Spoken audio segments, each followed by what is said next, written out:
Okay, I'm gonna play for the. Okay, I'm gonna play for Gallery. the over. Reality? Okay. What do you mean by that?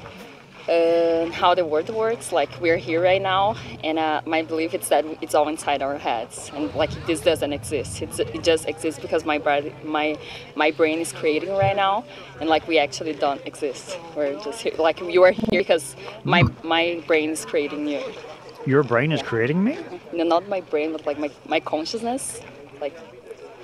Your consciousness is creating me and like everything outside of you? Yes, the same with you. Like you are only seeing me because you're creating it, but we actually don't exist. What we're made of. Fascinating. Yeah. So you're like the only thing that exists? Yes. Okay. Not only me, but you are the only thing that exists because we're all one. Only thing that exists? We're all one? Yeah. So yes. Am I just imagining things? Or are you imagining things? We're in an illusion. Could we both be illusions? Yes. For like her? Mm-hmm. Yes. Are we real? No. Really? You believe that? Mm-hmm. Could I get a sense of your confidence that that's the case? Say on a scale from 0 to 100, where 100 is like absolute confidence? I mean, it's like we're dreaming. Like it's an illusion. We don't actually exist. Like what do you think we're made of? Depends on your level of analysis, but if you go down to like quarks and or atoms and protons, but we're made of matter, I think. Who said we're made of matter? I'm sorry? Who said we're made of matter? How do you know that we're made of matter? Through the scientific process of empiricism. But science only believes in what they can prove. Not really. They believe what is testable and repeatable, and they use models to predict what the results of various tests are. If we can figure out ways, like, can we not test to whether or not we're here? Can we not use our senses to do that? Yes, we do have our senses. Yes, exactly. Another thing that I believe is that we have our senses, and our senses, like when I touch this, my body is creating how it feels, and my vision is creating how I see. Like I'm like my sense is creating. Sam's image over the black empty box. No, we're all stuck together at the bottom there. Yeah, I can't. Yeah, I can't do that. But this looks pretty. Pretty good, right? Got you 3 on the bottom. And your other one. Like on YouTube, it looks good. I think. I think what you're seeing in TalkBox is a little messy. Like when you look on the big screen. But yeah, I don't think I can get rid of that black square. For those of you watching, I'm in here twice, and that's how I'm getting working, and so I'm using a communication chat device. there. Well, you could put you could do individual. Oh yeah. Let me try that.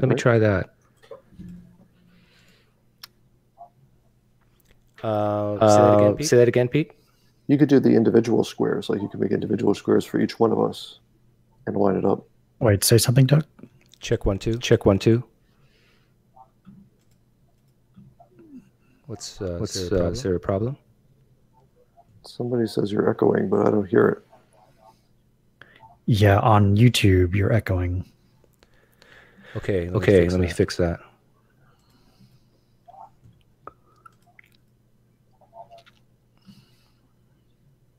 Echo is fixed. Okay, 1 2 3. Okay, 1 2 3 test. Did I do it? Did I do it? Did it fix? I got 3 screens, three windows open. I I can't see YouTube YouTube right now. So is the echo fixed? Somebody, Dan. It's not fixed on YouTube. Just when I talk. Just when I talk, or when everybody talks? It's just when you talk. Yeah, that's because I'm in here twice. How do I fix that? Has it been echoing the entire time though? Can you guys hear me? Can you hear me? Can people on YouTube hear me? Okay, now you can hear me, right? I think it worked. On YouTube, but then you guys couldn't hear me, could you? Okay. I'm watching on YouTube. Yes. Echo is gone on YouTube. Echo's gone. Echo's gone on YouTube. Echo's gone on YouTube. We can hear you. Okay. No, okay. I think when you go, yes, so How yes, I feel. no echo. Yes, still echoing. Like, But we can't hear you in open talk. Okay, I'm just going to play the video. I think I know what's going on. I just need my processor in my brain. Like my skin, the wind, my skin. But Yeah. I'm creating this right now. It doesn't mean that it exists. hang on. You're creating it. Mm-hmm. Why do you believe that? Because I don't think we exist. It's like what I believe. It's like I've read a lot about spirituality and psychedelics, and it's like our brain produces DMT to create this reality that we're here right now. So like, Yeah, is there a difference between our perception of reality and reality itself? yes, that's our perception. Is It's our not, perception? It's not what it is. It's our perception. Yeah. That's it. Yeah. Is you our got it. perception equivalent to reality? No, because I perceive the world in a way and you perceive it another way. So Yeah. it's our perception. That's what I see here right now. It's my perception, and what you see, it's your perception. It doesn't mean it exists, but it's a perception. How could we have our perception without existing? Because we're just being. We're not a thing. We're just being. We're experiencing and perceiving. We're not a thing? No, What do you mean by that? that we don't exist. We're just experiencing. How can we experience by not being and existing? We're just being. We're being. We're not existing. What's the difference between being and existing? Being, because if we exist, it's something that it's like it can change. It cannot change, and that's why we're perceiving all the time and experiencing and being instead of a thing. Like we give it names and If we exist, we can't change? Is that what we're you're saying? changing. Yes, we're perceiving and experiencing and being because it's changing all the time. We cannot give it a name or it's this. We give it names. Okay. I'm still trying to understand how our perception relates to reality. Like, do we Our exist within perception a reality? is reality. Like what I think. That's my belief. That we don't videos, actually it should be exist. more of a, My perception, like my senses, are creating this right now. Can we be mistaken about our perceptions? Can we all? Can we be mistaken about our perceptions? Yes, because our perceptions are according to our beliefs, our childhood, and what we have experienced. Like if I tell you about water, and then what's water for you? You will think about the times that you were thirsty, or that how you experienced water. If you're thirsty, and it's like, Like, for example, we could perceive some Tic Tacs in this box. Tic Tacs for me are gonna remind me of something like my childhood. I used to have them, and it's like it's all according to my experiences. Yeah. Yeah. So That's really deep stuff. if let's say there's like an even or odd number of Tic Tacs in this box, does our perception relate to the actual reality of the number of Tic Tacs in this box? Yes, you perceive the Tic Tacs in a Yeah. way, and I perceive it another way. That's why we battle so much, because like usually what we do is like I have my beliefs, and it's like now I'm trying to convince you of what I believe, but it's like it's the way I see the world. You don't. if someone else came up to the table and like perceived there's an odd number of Tic Tacs in this box, and we perceive that there's an even number, say we poured them out and counted them and figured it out. Is someone mistaken in this situation? Could we both be correct? In that case, no, because like I have my consciousness, and there's the collective consciousness that we are co-creating at the same time together. So it's like the Tic Tacs, like 51 there. I count 51, and you count 51 too. So that's it. We're co-creating. It's like the same. We're sharing the same reality. That's why I'm seeing the same stuff that you are seeing. We're co-creating that reality? How does our creation of it relate to the actual fact of Tic Tacs being here? We don't know. Like, what's God? Like we don't have the answers, but we think we have. That's why we create. Like I'm creating all this. Like we try to understand reality. Like Einstein said that everybody that studies science or like all the scientists that are interested in science and like how reality works, they know that there's something, there's a spirit manifesting that like we don't have answers. That, like the scientists, they are limited because they are trying to prove something. Like when the scientists start studying things that like phenomenon that like we cannot explain and prove, then we will advance. But from now it's like there is something that we cannot explain and the scientists are trying to prove things. I'm not saying that science is not good. Science is amazing, it's helping a lot, but it's limited. And like what we believe now, it's according to what science proves, but we cannot go beyond because like there's something else that we don't, how we are here, like there are so many things that we don't know. And like even like Einstein, he got to a point that okay, I'm limited because like there's something that I cannot solve and like there's no answer. Yeah, there's definitely some questions that science has no way to answer right now. Yeah.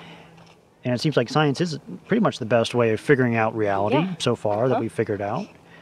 But if science kind of is limited and we can't know everything, how do we know what science can't figure out? Like, how could we tell if we're mistaken about things? Let's see if science is the best way to figure out reality. Science is not the best way. But it's not the best way? No, I don't think so. What is the best way? But we limit ourselves with science. We limit ourselves? Yes, most of the people like where they believe what people told us at schools as like science like basic science, and then we're limited to that. Okay, let's wait for science to solve everything, and they're not. They are going to it, but they're not get to a point where they solve because they need to prove science. They need to have solid proof of what things are. You want to go? Gotcha. He wants to go. Okay. Well, thank you oh, that so was much. Interesting. It was Thank very you. interesting. Yeah.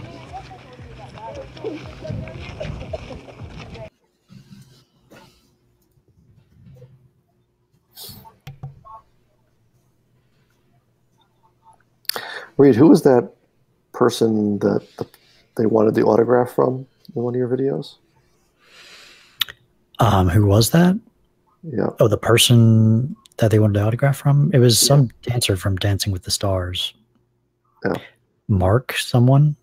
I don't know. Okay, people in the YouTube chat, am I still echoing?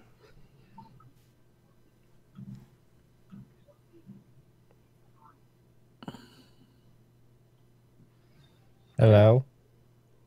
Oh, Billy's here. Billy's here. We're not echoing now. Yes! I figured it out. 3 cheers. Although you... Right. Okay.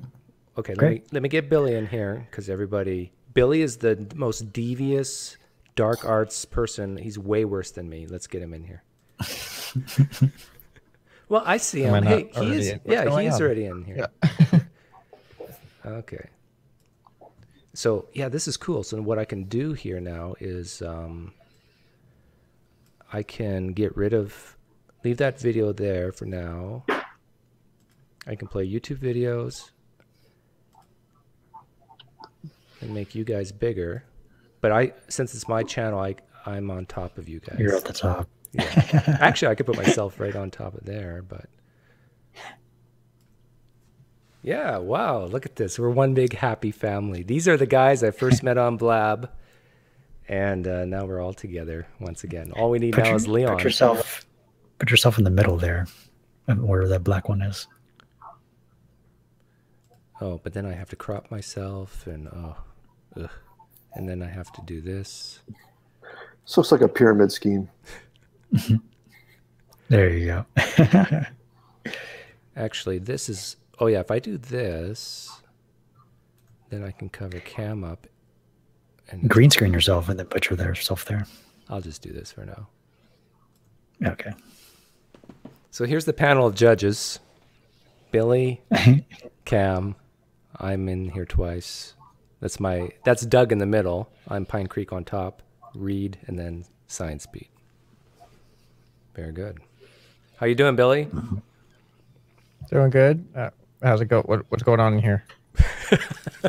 We're live streaming, testing TalkBox out with YouTube and how many people we can fit in here. And I think we can keep going. I think we should be able to fit Another person. Put the link in the chat. This is no.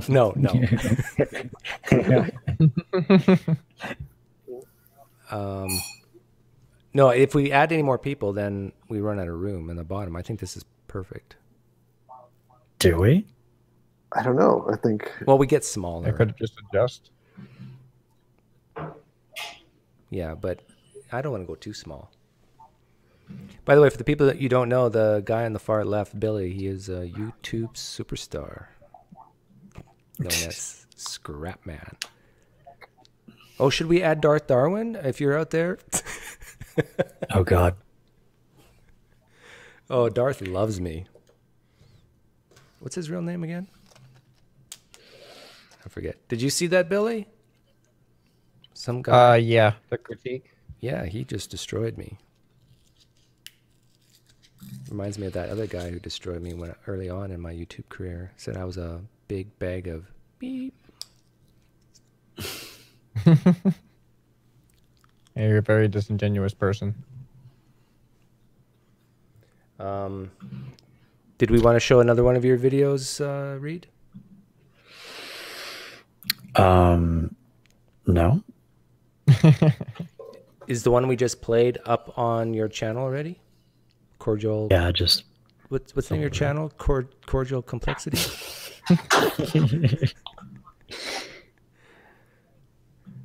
Cordial Curiosity. The Ferrari example, so.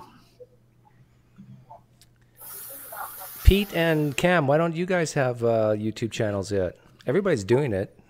Don't you want to belong? It's easy.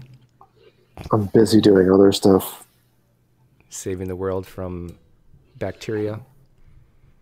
For those of you who don't know, Science Pete on the far right, he is a PhD in microbiology, working for a company we will leave nameless, I guess. And he is a pessimist. He thinks we will all be dead in 50 years due to superviruses and bacteria, right? Well, I won't. The rest, I can't speak for the rest of you, though. So what's the point, really, if we're just going to die in 50 years? Just life is utterly meaningless and without purpose, right? What do you think of this platform, Billy? Still figuring out the different controls and stuff. But yeah, it looks like it's very versatile. We could do a screen share, and then like we can each annotate over what's being shared. You're probably hearing the squeaky toy from my dog in the background right now. Yeah. You can annotate? Yeah, there's like an annotate pen, Oh, interesting. but it only works on screen share. Yeah, I don't have that option. Okay, yeah. You did it last time, Reed, when we went into the screen share. Yeah. Actually, Doug, why don't you? What happens if you screen share something now? Good question, but someone is saying, can we get those, what do you call it, the camera and the audio things to go away? Because right now that's showing up on YouTube. What camera and audio things? I don't see. Like the symbols? Yeah. No. I don't think so. That's a downer. And then Ken is asking if we can discuss the strategies and point of view of the Darwin dog, basically the presuppositionalist. I think I can do it in 60 seconds. Can I? All right, ready, set, go. Basically, Darwin believes that in order to have a worldview that is coherent, you have to have a starting point that's coherent. And that starting point, from his point of view, is a God, namely his God. He believes that any other starting point, like the universe just exists, is not a valid one because things like atoms and molecules, which are in our brains, which basically contributes to our reasoning, that we can't say that our reasoning is valid if it's just a matter of atoms and molecules, and there has to be a basis for it beyond that, before that, I should say, and that basis is God. And so he thinks the naturalist worldview is incoherent, and that nobody has any right to say as a naturalist that they have a basis for things like logic, reasoning, reality, truth, knowledge. Morality. That's basically it. So, and my strategy with dealing with that is, well, just to reiterate my presuppositions over and over again, point out any special pleading over and over again, except without using the word special pleading, and say, hey, no, look, I can just presuppose the universe is real and exists, and that we can learn things about it, and that through the process of evolution, millions of years, our reasoning is flawed. It is. Our brains are terrible at figuring out what's real and what's not, but our brains are good enough to develop tools. Doc, can you guys hear me? That scared me.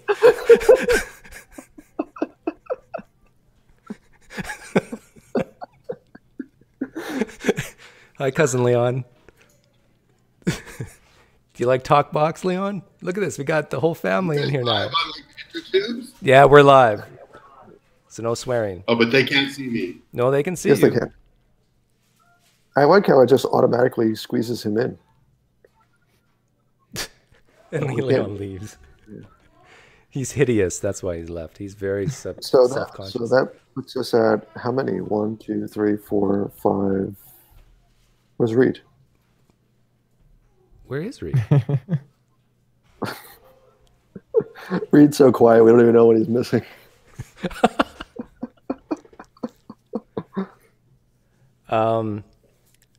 So yeah, that's 7 of us. I'll be right back. That's where Darth is coming from. And so my strategy with guys like that, like Darth, is just submit. Okay, you're right about everything, Darth. I'm just nothing. Wait a second. Did Leon come in when Reed was out? Does that mean, or was Leon and Reed? Yeah, check your Facebooks. I got like 10 windows open. See if Reed's begging to come back in. Maybe you're right, Pete, that when Leon came in, he kicked out Reed. No, there's Reed. There he is. We're good. Oh, and this works perfect. I don't have to do any screen capturing changes. Yeah. Reed, can you hear me? Yes.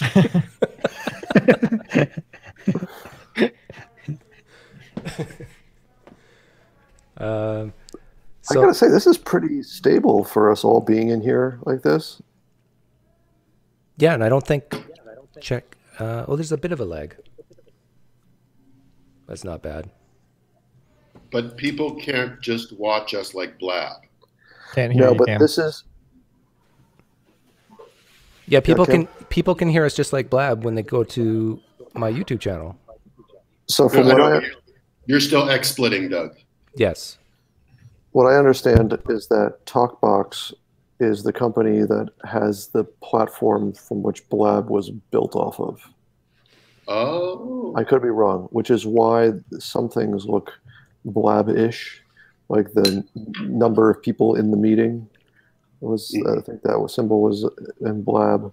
They're essentially a company where you tell them, I want whatever platform, design it the way I want, and they have the tools to design it that way. So, Joe, Science for Joe, showed me this. Can you hear me now? Yes. Do we need 2 instances of Doug for all this to work, or is Doug just seeing how many windows TalkBox will? No, we need 2 because I was playing a YouTube video earlier, and what I did was I opened a new window. I went into the Chrome settings and did communication devices for one window and refreshed. But sorry, Doug, I believed you at yes. Sorry, I'm just assuming I'm talking to theists. I figured out how to get the buttons for you. Get rid of the buttons. Oh, how do you get rid of the buttons? Hover. Go into your messenger and look at what I wrote. It might take you a couple of minutes to do it, but low expectations.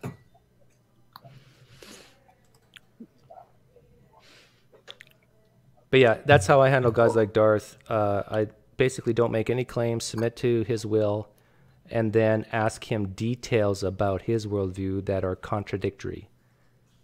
And that's pretty easy within Christianity.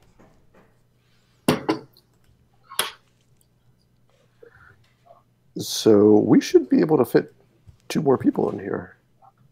I have a question for Doug. If there's a God, why did the monkey attack me yesterday?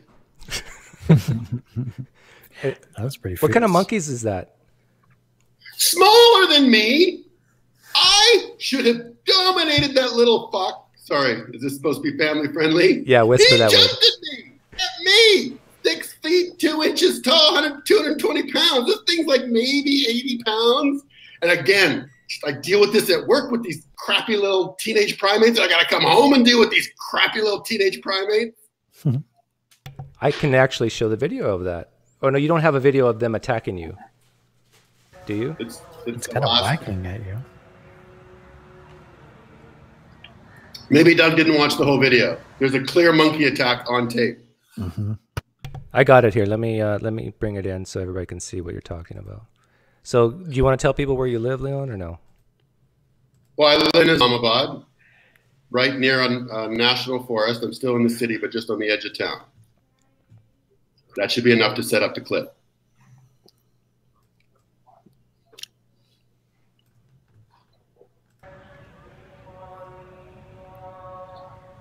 Well, you can hear the prayers in the background. Yeah.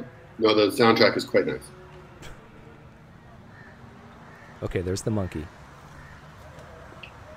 Can I click on you to make you full screen for me? Yeah, double click on what you want to make big.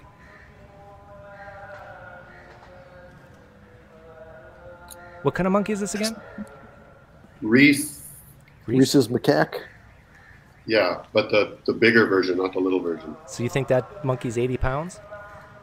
I don't know. All right, that's close enough. Bye-bye. Go. Hey, my balcony. It's my balcony. It's my balcony. Why are you running? Why are you running? Here comes the attack.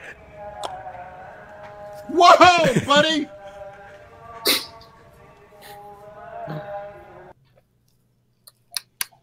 Okay, that was. Is fun. that how you talk to family, Leon? Oh.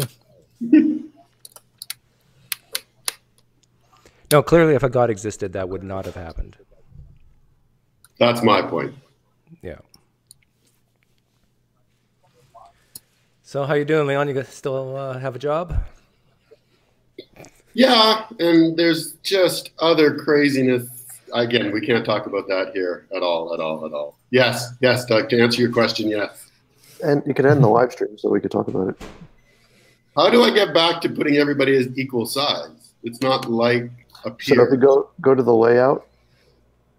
Top right. Oh yeah, there's layout. Well, before we turn off the live stream, does anybody in chat have a question for any of the panel? We got like a combined IQ total of 1, 2, 3, 4, 5. Well, we won't put Cam in that. 1, 2, 3, 4. 4 times 130 plus 60 for Cam. Oh, but there's 6 of us in here.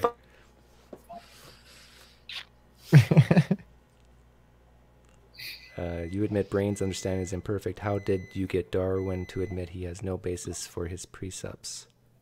How did I get Darwin to admit he had no basis for his precepts? Oh, I don't know if I got him to admit that, Ken, but I basically... maybe he's even changed the way he does things after talking with me, because he went from calling things presuppositions to mere presuppositions.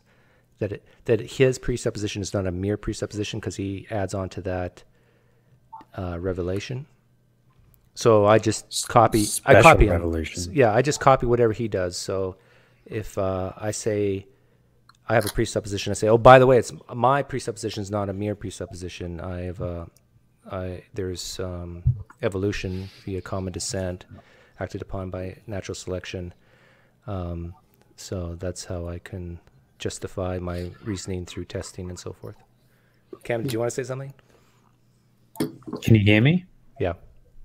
I think I cut out. So Kin said, how do you get Darwin to admit it. Oh, how do you get? Oh, right.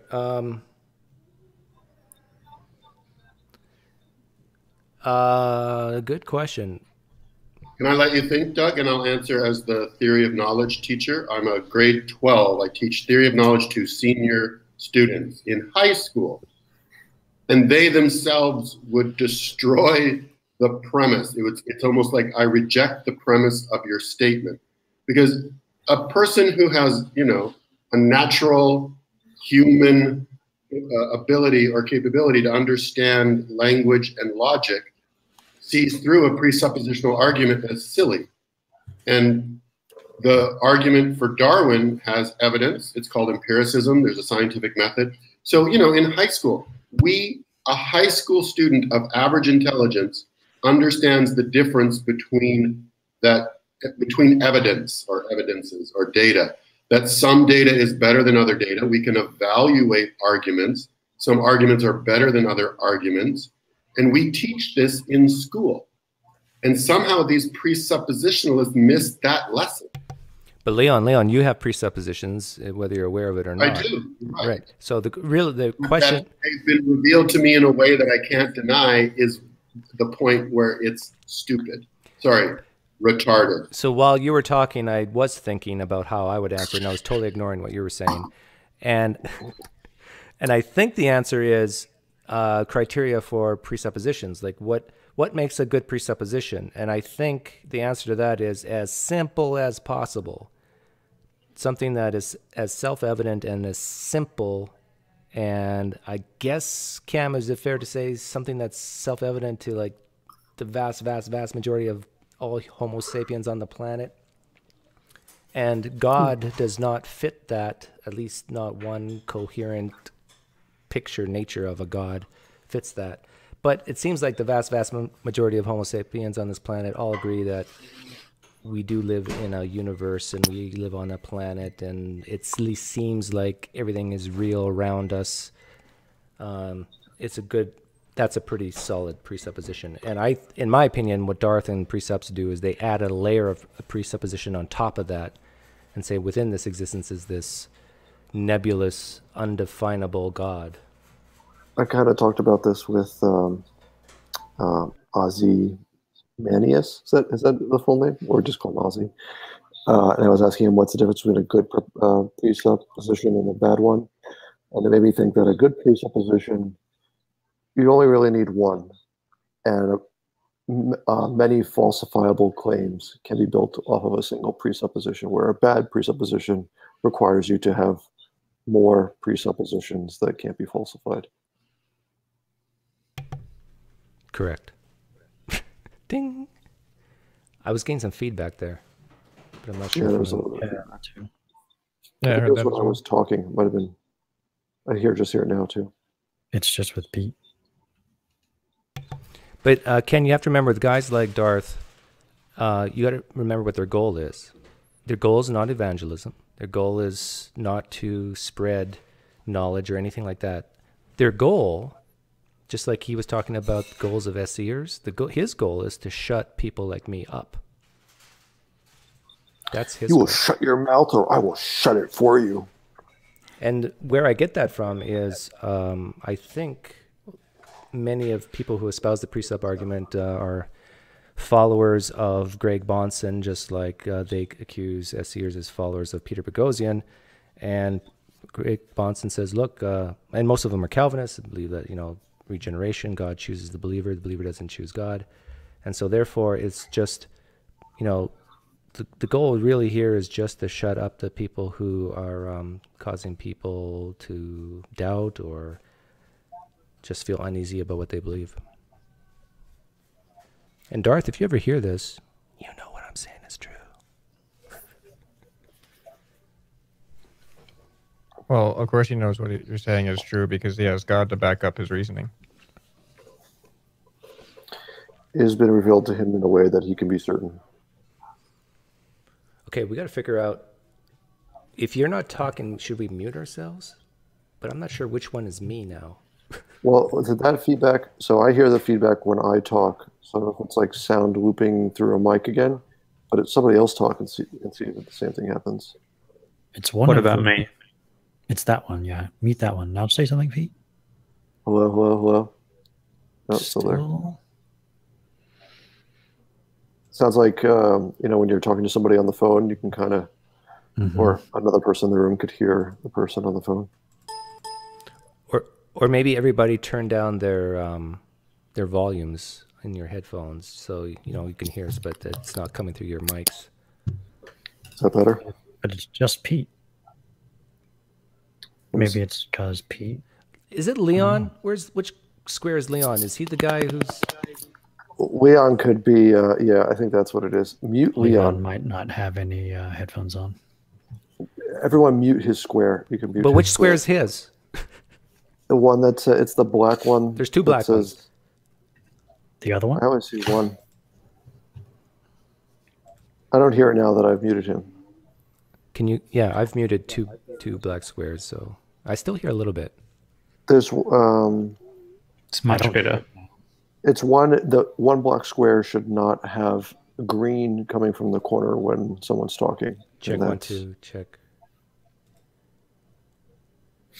It was only when Pete's talking. Anyway. I don't hear it now once I've muted Leon.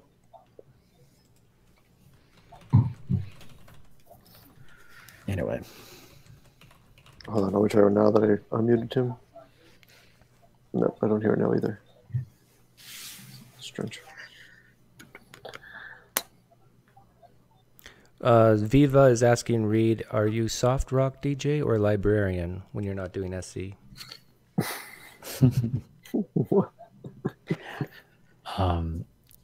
ASMR.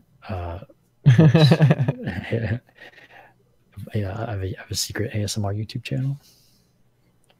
That's where I get the big bucks. What does ASMR stand for again? That's when people don't talk, right? And they just do sounds like. And like Just talking is part of it too. Yeah. Oh, I could Very be the soft. first. I could be the first ASMR SCer. That would just be super creepy. Oh yeah. So tell me what you believe.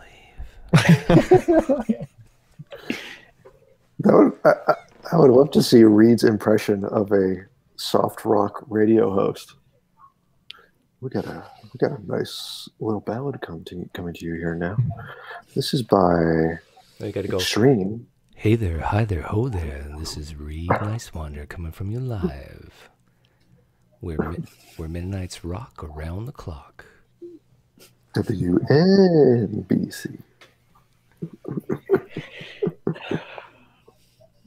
Any other questions, guys, in the chat? Oh, someone was saying, and I agree with this person. Where is it? Something about it's getting old. But Reed, yeah, do you feel like SC is getting old for you yet? Meaning, you hear one crazy story. Sorry, you heard them all. Kind of, but I'm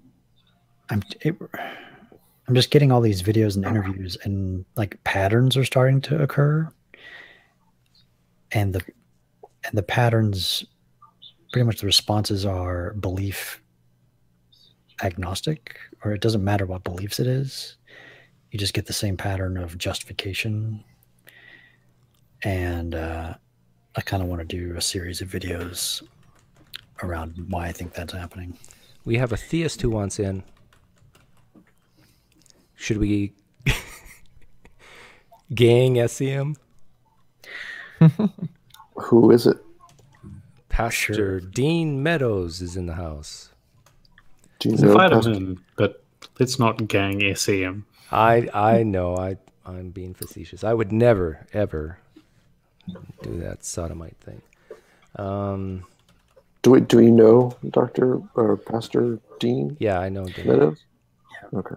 I've done a live stream with him. Doug's done one. Two. He interviewed me. Yeah, that was a good one. On SC. And he asked me, what is SC? And I said it was a method of leading people to hell. And then I think we need an SE association organization. Maybe we can call it Sea Org. Yeah. Okay, check your Facebook chat, Dean, where we usually talk. You know what I mean? Wink, wink. So, well, yeah, I have no... Okay, we got 1, 2, 3, 4, 5, 6, 7 people in here right now. Well, I'm in here twice, but... I'm wondering if we can get up to 9. What is it with you, Pete, with the numbers? You just want to keep pushing the limits. Ken Edwards. There he is. Yeah, check out. There we go. Yay. Okay, so how you doing tonight, Dean? Man, I am tired. I think your YouTube is on. Yeah, turn your... This is just like a call-in radio show. Turn off the radio and just focus in on the talk box. You're off. There you go. No, I'm super tired. It's been a long day. Because you have a baby, right? I have 2. I have one that is about to be 2 years old in June and one that's 9 weeks old. Oh, wow. Well, sounds busy. I'm telling you, sex is a dangerous thing. Well, you're doing your duty. You're creating image bearers for the Lord. I knew you were going to say that, Doug. Or I'm just helping to move along the human race. You know how you get rid of atheism? You just produce babies. That's all you have to do. Well, it seems to be working well for the Muslims who are out producing Western civilization like 5 to 1. Oh, even my microwave didn't like that comment. Sorry.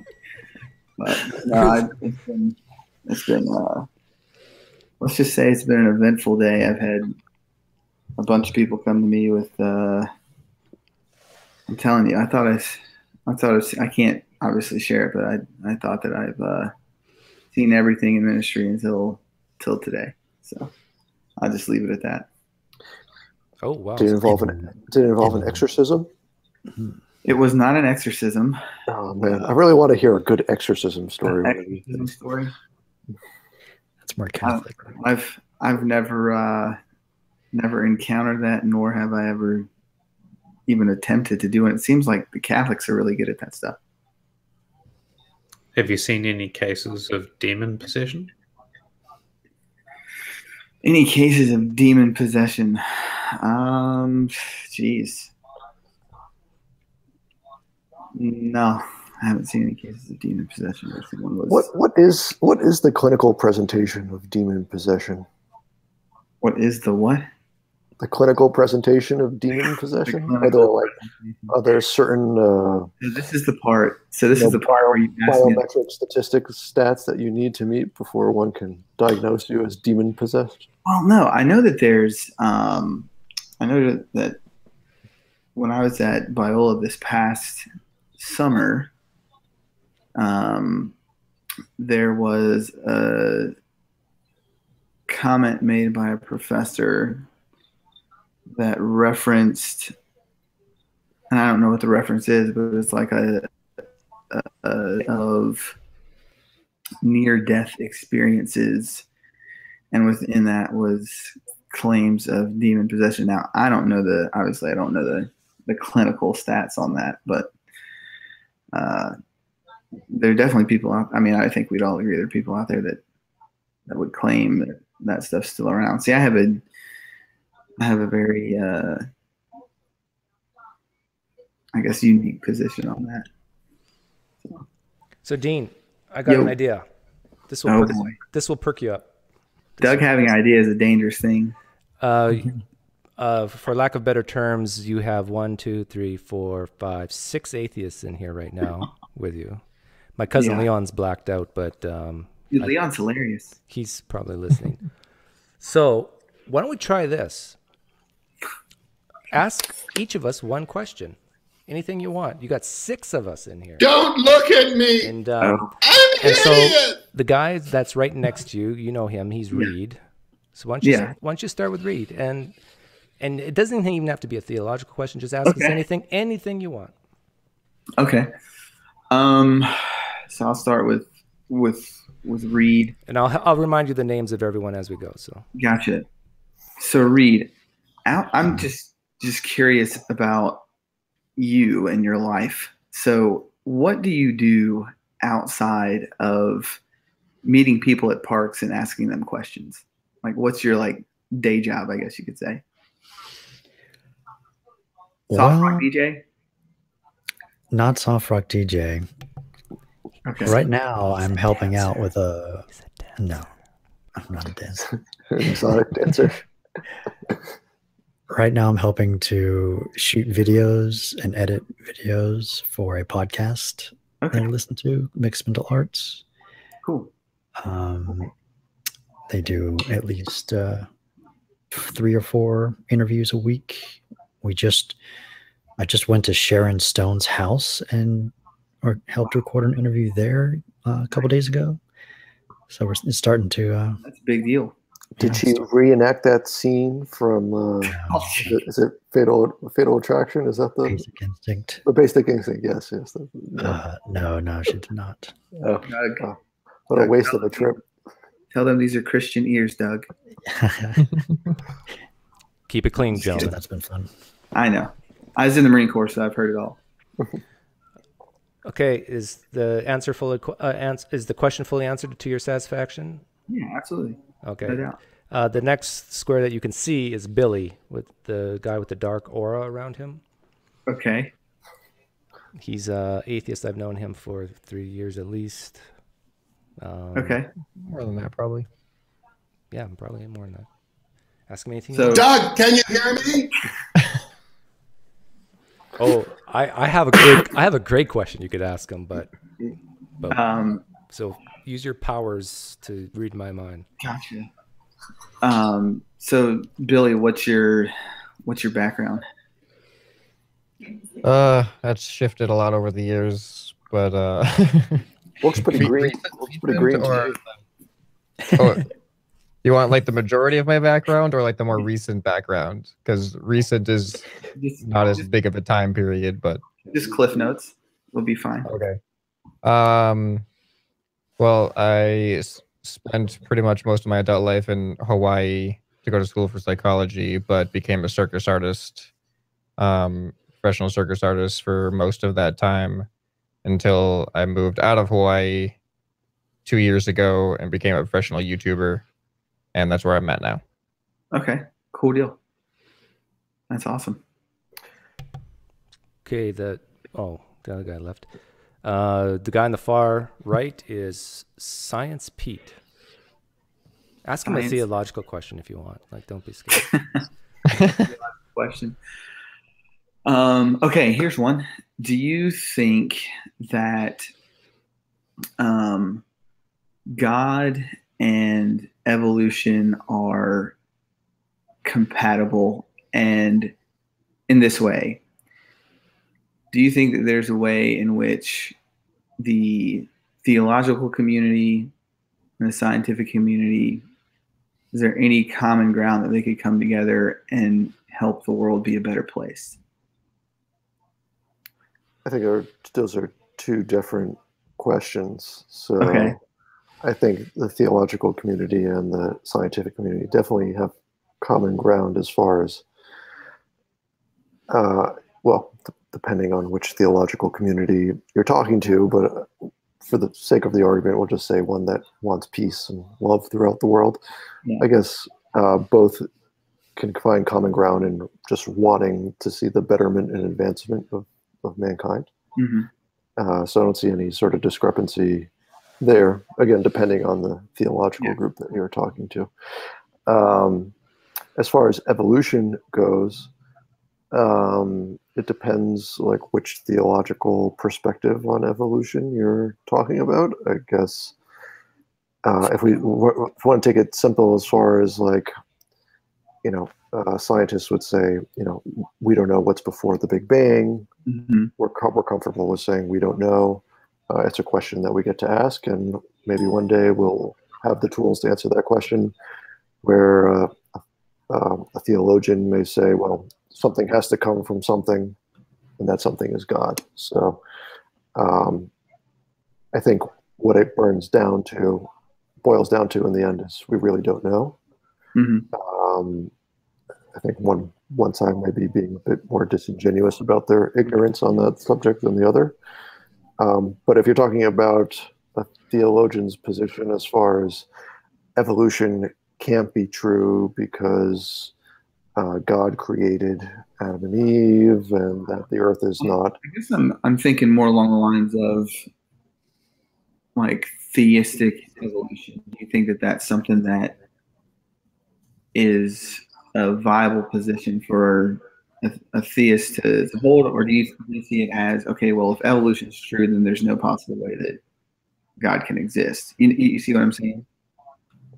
Like, is that kind of a stream that you're in, or is it like, okay, well, yeah, I don't think the theologian would be disingenuous, or I don't know how I'm trying to frame it, but so let me give an answer, and you tell me if it's in line with what you're thinking. There are scientists who are believers, and for them there is no conflict between their belief in a God and the fact of evolution.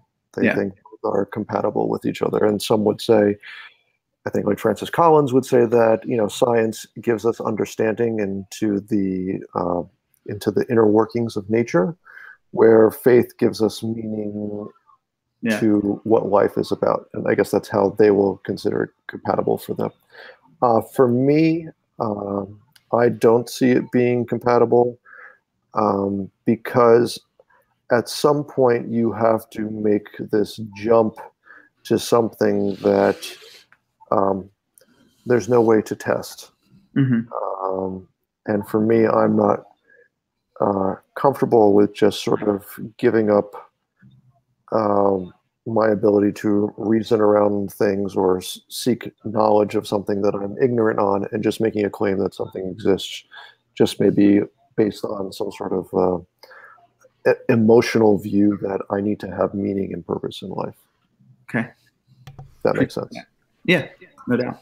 The guy with the head scarf thing in the back of his head, that's my cousin Leon. Our fathers are brothers and our mothers are sisters. So ask him anything you want. Leon, you hear me? What's the most embarrassing thing Doug ever did as a kid? Oh, no. Oh.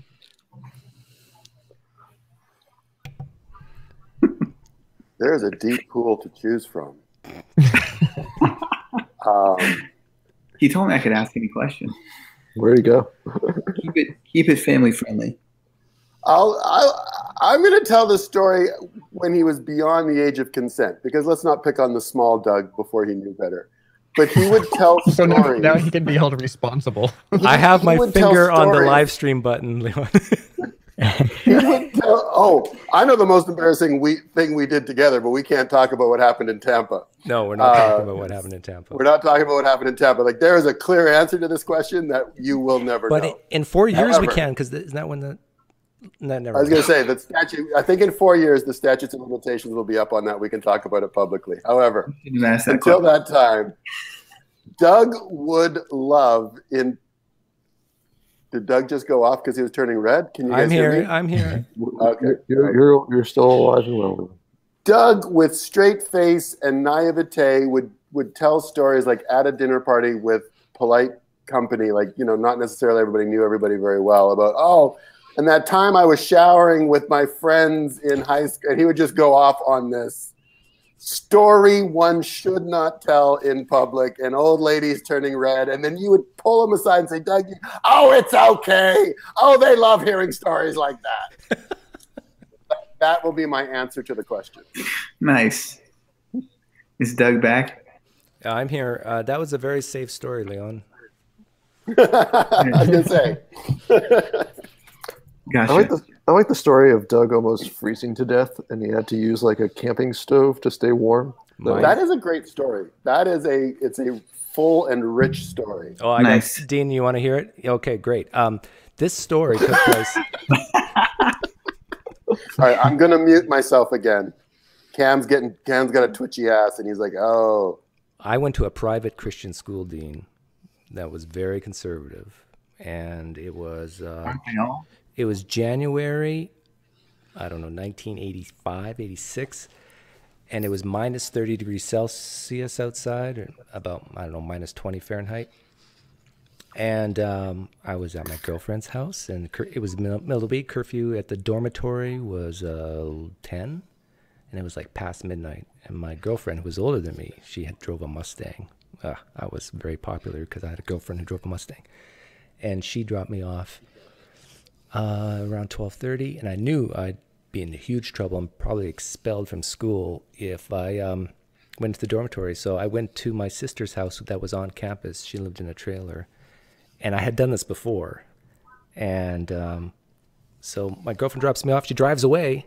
It's freezing outside. I go to the door, reach up for the key to get inside the house. It's gone. And then on the door is a note saying, "Doug, you've taken advantage of me for the last time," for my sister. Oh my God. So now I'm left out in the cold, literally.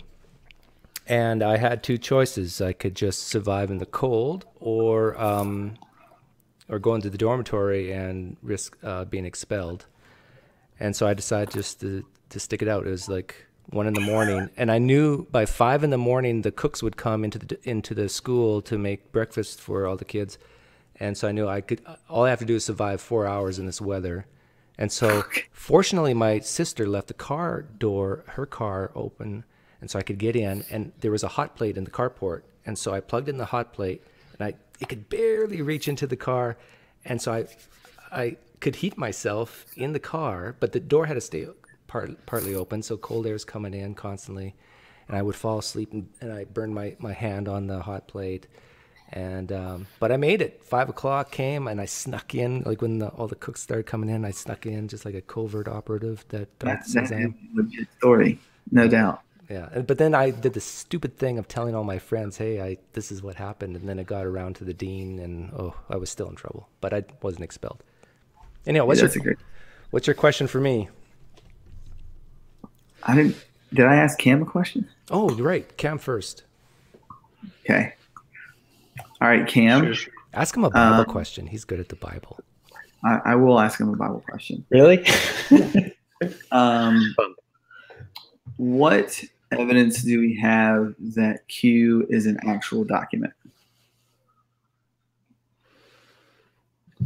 I love that question.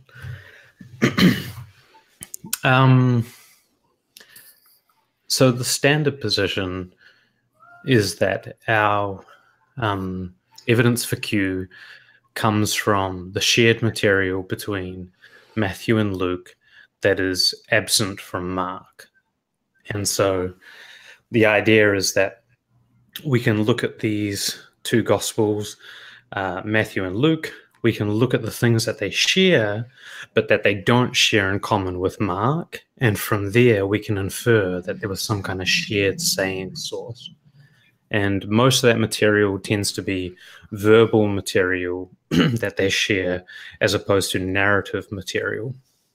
However, I don't think that hypothesis adequately accounts for the other possibility, which is that one of the authors, either Matthew or Luke, is actually borrowing from one another. And I think that the most plausible hypothesis is the one put forward by Mark Goodacre and another guy, Farrer, where they put forth the hypothesis that Luke was actually copying from Matthew and Mark, which is what accounts for the shared material between Luke and Matthew that's not present in Mark. Oh, and we're having, Cam and I will be hosting Dennis McDonald. Dennis? Yes. What's his middle initial? R. Dennis R. McDonald in the next 2 weeks. Do you know who that is, Dean? I've heard the name. I haven't looked at his stuff. But yeah, he's written some books on Q, right, Cam? Yeah, he believes in the Q hypothesis, at least a modified form of it. Yeah, and I've read his book on that subject. and I'm not convinced by it. Okay, last question for me. I think we got For everybody. you? Well, in the fairness of family, what's the most embarrassing story about Leon that is family friendly that you can share? Oh, the one that immediately pops up is I always had bad knees, one bad knee, and I was on crutches, and we were like freshmen in university, and I'm on my crutches, and we were going out to eat, and I was always, the last one through the doors and stuff. So Leon opened the door for me, and Leon with his boisterous voice, he says, "Hang on, guys, let's let the cripple go first." And then as he said that, there's this like cute small lady with the blue hair in a walker just right behind him as he yelled at. And so this cute lady looks up at Leon. It's like, what did I do? That's a good one, for sure. Wasn't there a story of you and Leon crossing paths in like Winnipeg with like a girlfriend? No, we can't tell that story.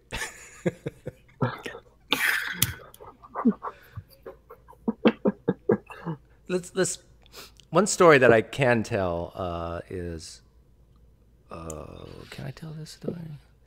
The magazine? No, That's his story. If you have to ask the question, can I tell this story? That's probably an indicator that you can't. When I got married, the week after the honeymoon, no, the day after the honeymoon, maybe. So we get back. Me and Leon and another friend, we used to smoke cigars together, and so we had a smoke, and we were talking about the wedding and how it went and stuff. And for some reason, Leon dared us all three of us to. We lived right along a park path, a bike path.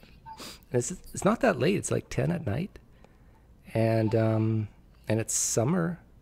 Is it summer? Yeah, it's summer, so it's still quite bright out.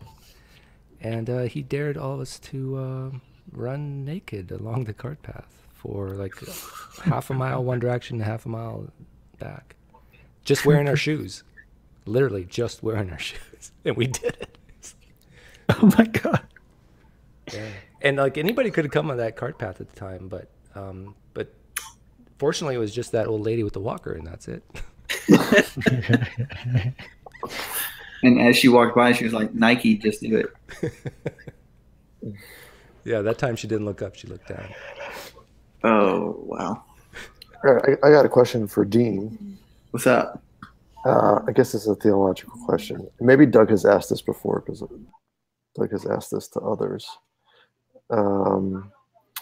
But so I'm assuming you're a Christian. And I guess the ultimate thing you could do to be Christ-like would be to sacrifice yourself for someone else. Is that accurate? Sacrifice yourself. You spoiled it. For someone else. Are you trying to do the? Yeah, never mind. You're poisoning the well, Pete. Well, okay. All right. So let me ask it this way. It's done. No, it's not.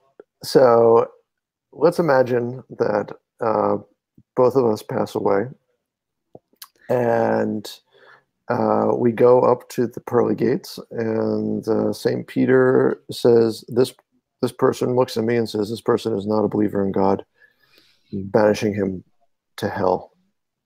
But you, Dean, you have been a follower of Christ, and you get to enter into the kingdom of heaven. As a Christian, would you be willing to give up your spot?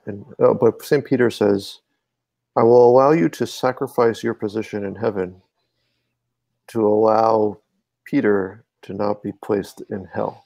Gotcha. Would you like to make that sacrifice? So this is kind of like what Paul says in Romans 9, where he talks about the Jews, and he says, I wish that I would be accursed so that my brothers might be saved. That's a very interesting question. I don't think anybody's ever asked me that question. I would, my gut instinct is to say, I wouldn't.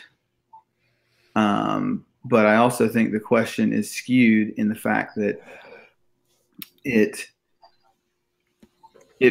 paints a picture of God in a type of theology that I don't necessarily know is consistent in as far as the nature of God in judgment. Certainly, I think that penal substitution in the Bible is a doctrine, but I think that is a little bit different than the doctrine and theology behind judgment. So I wouldn't, and I think the line that most people would take would be then to say, okay, well then you're not really Christ-like, nor are you interested in saving my soul. But I don't think that's adequate, not adequate, but I don't think that's a fair judgment either. So are you not a universalist? I'm not a universalist. And what about real quick, are you define that just to make sure we're on the same page?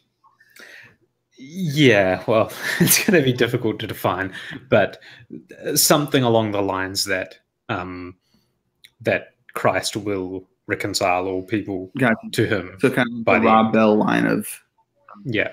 I'm not a universalist. And then another question: I take it you're also not an annihilationist.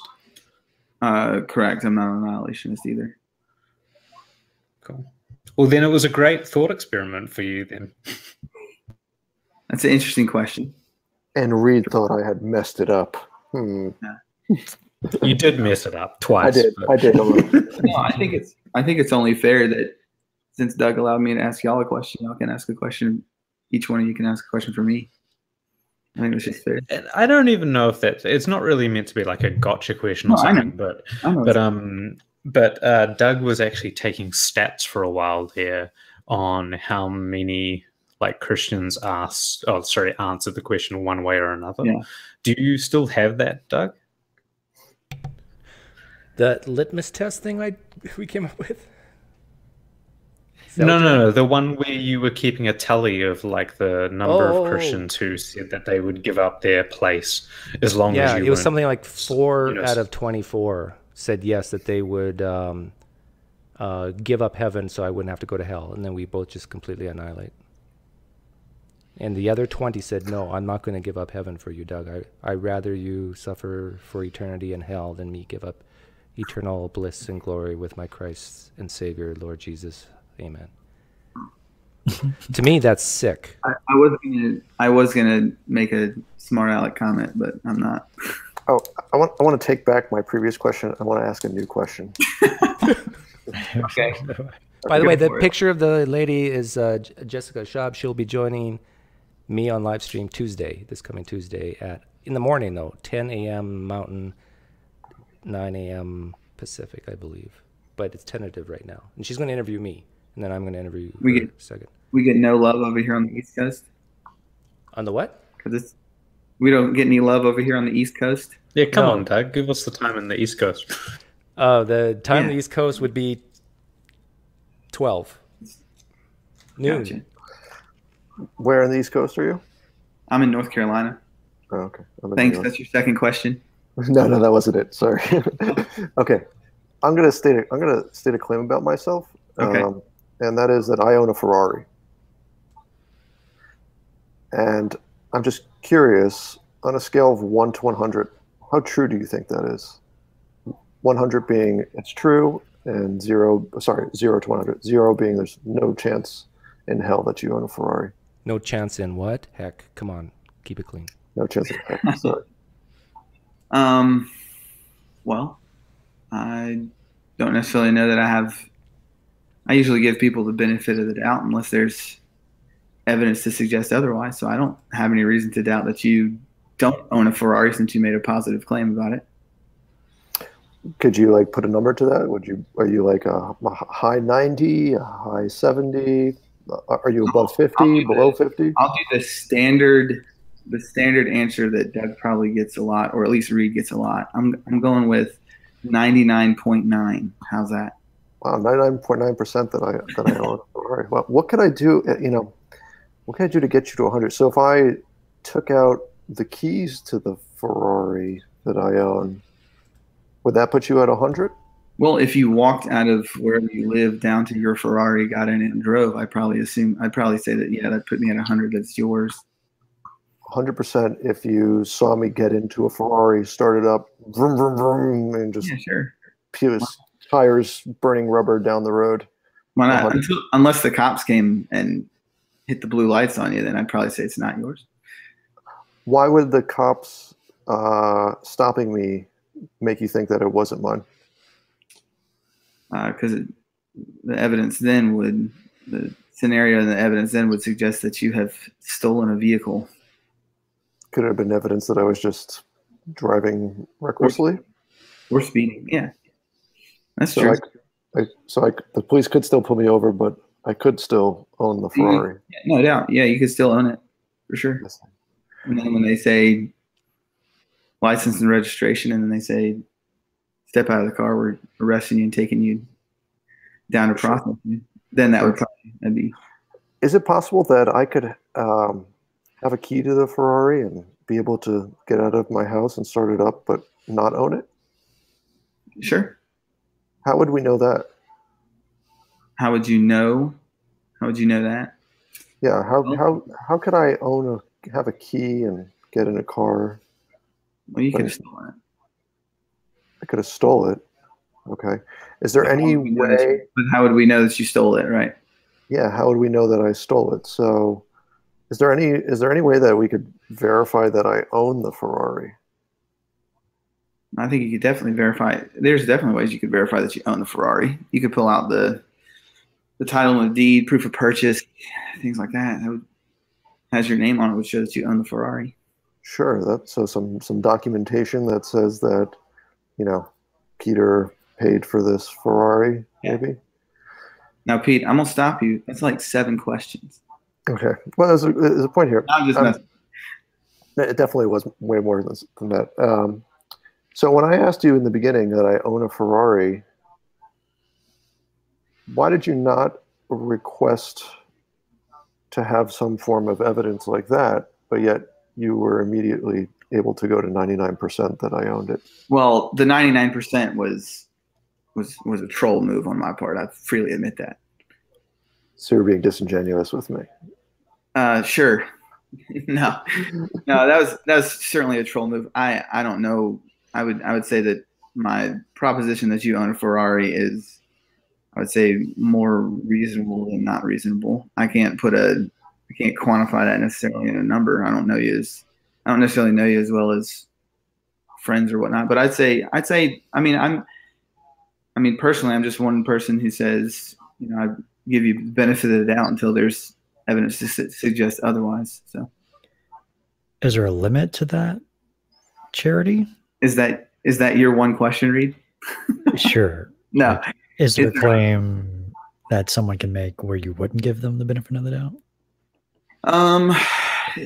As just in general, or yeah, like what's an example of something where you would be less than 50%?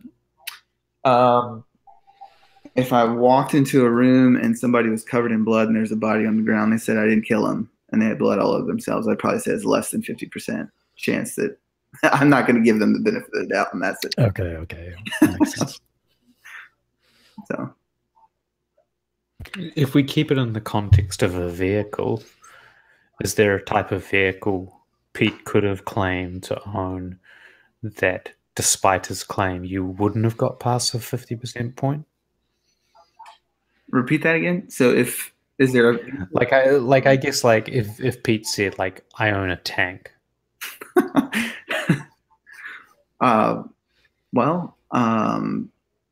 I think that's given the situation that most people don't own a tank. I'd say my confidence level that Pete owns a tank would definitely be less than 99%. Well, it's interesting because couldn't we apply the same thing to a Ferrari? I mean, a Ferrari is a pretty rare and exotic car. I would gather that. Yeah, but a Ferrari, somebody owning a Ferrari is more people own Ferraris than they do tanks. I wonder how much. Yeah. There's only 7,000 Ferraris sold each year around the world. Did you know that? That's rare. I did not know that. How many tanks are sold around the world? I think it's 7,000 in Texas alone. Is that what they're using to make the wall? They're not going to build it out of brick. They're just going to line up tanks. Exactly. So I guess the purpose of this is, it seems like you're willing to give the benefit of the doubt to someone if they're going to make a claim about themselves. But it seems like you could be incorrect in whether that claim that they're making about themselves is true or not. No, certainly. Is that fair? Oh, yeah. So if we were to maybe move this to a belief that is more dear to you, I guess I would say maybe your belief, your faith belief. Mm-hmm. If we were going to use good evidence to determine whether the claim of somebody owning a Ferrari, if we wanted to determine whether someone owned a Ferrari was true or not, we would require sufficient evidence of that. Mm-hmm. In this case, we came to the final conclusion that, a bill of sale, some document that's, where can we find the sufficient evidence for something like a God belief that would really be not incontrovertible, I guess is that the right word? That would really make it so that there is very little doubt. I mean, there's always room for doubt, but there, the evidence is so extraordinary and so strong that we can generally say that this is likely to be true. Can we do the same for a God belief? So the evidence is so incontrovertible that you can make a general claim that this is probably true. Sure. That's an interesting phrase. But, I think that I think there's not, in talking about the existence of God, so to speak, I don't necessarily know or think that it's, necessarily one piece that is going to put anybody over the top. I think it's a cumulative case from multiple disciplines. My personal favorite argument or evidence, or however you want to put it, would be probably and you guys were talking about earlier, would be the Kalam, but I also think that there's would be what? Would be the Kalam. Oh, cosmological. Would probably be the Kalam, and then second after that would probably be But here's my problem with the Kalam, and that is, it doesn't, when you look at the Kalam cosmological argument, it doesn't say therefore Jesus at the end. No, I got you. And when I present that, I don't think, at least when I present it and when I talk about it, I'm not using the Kalam to say in that instance, therefore Jesus. So it's not, 1, 2, 3, 4, whatever, how you frame it, and then jump to the conclusion, okay, Jesus. Yeah, see, I think that's irresponsible. Yeah, Doug, for the benefit of the audience, do you want to give a sketch of what the Kalam? Yeah, I'll do it in 2 seconds. It's the first cause argument. We have something rather than nothing, therefore God. And is that good enough? I don't want to make this like. I think that's a weak sketch. But where does the Kalam come from? I never even heard that term. I've heard of first cause and cosmological. It's a term that was used by a Muslim philosopher during the Middle Ages called Al-Ghazi, and he was the one that term. Everything that begins to exist has a cause. The universe began to exist, therefore it has a cause. We call this cause God. Is that better, Cam?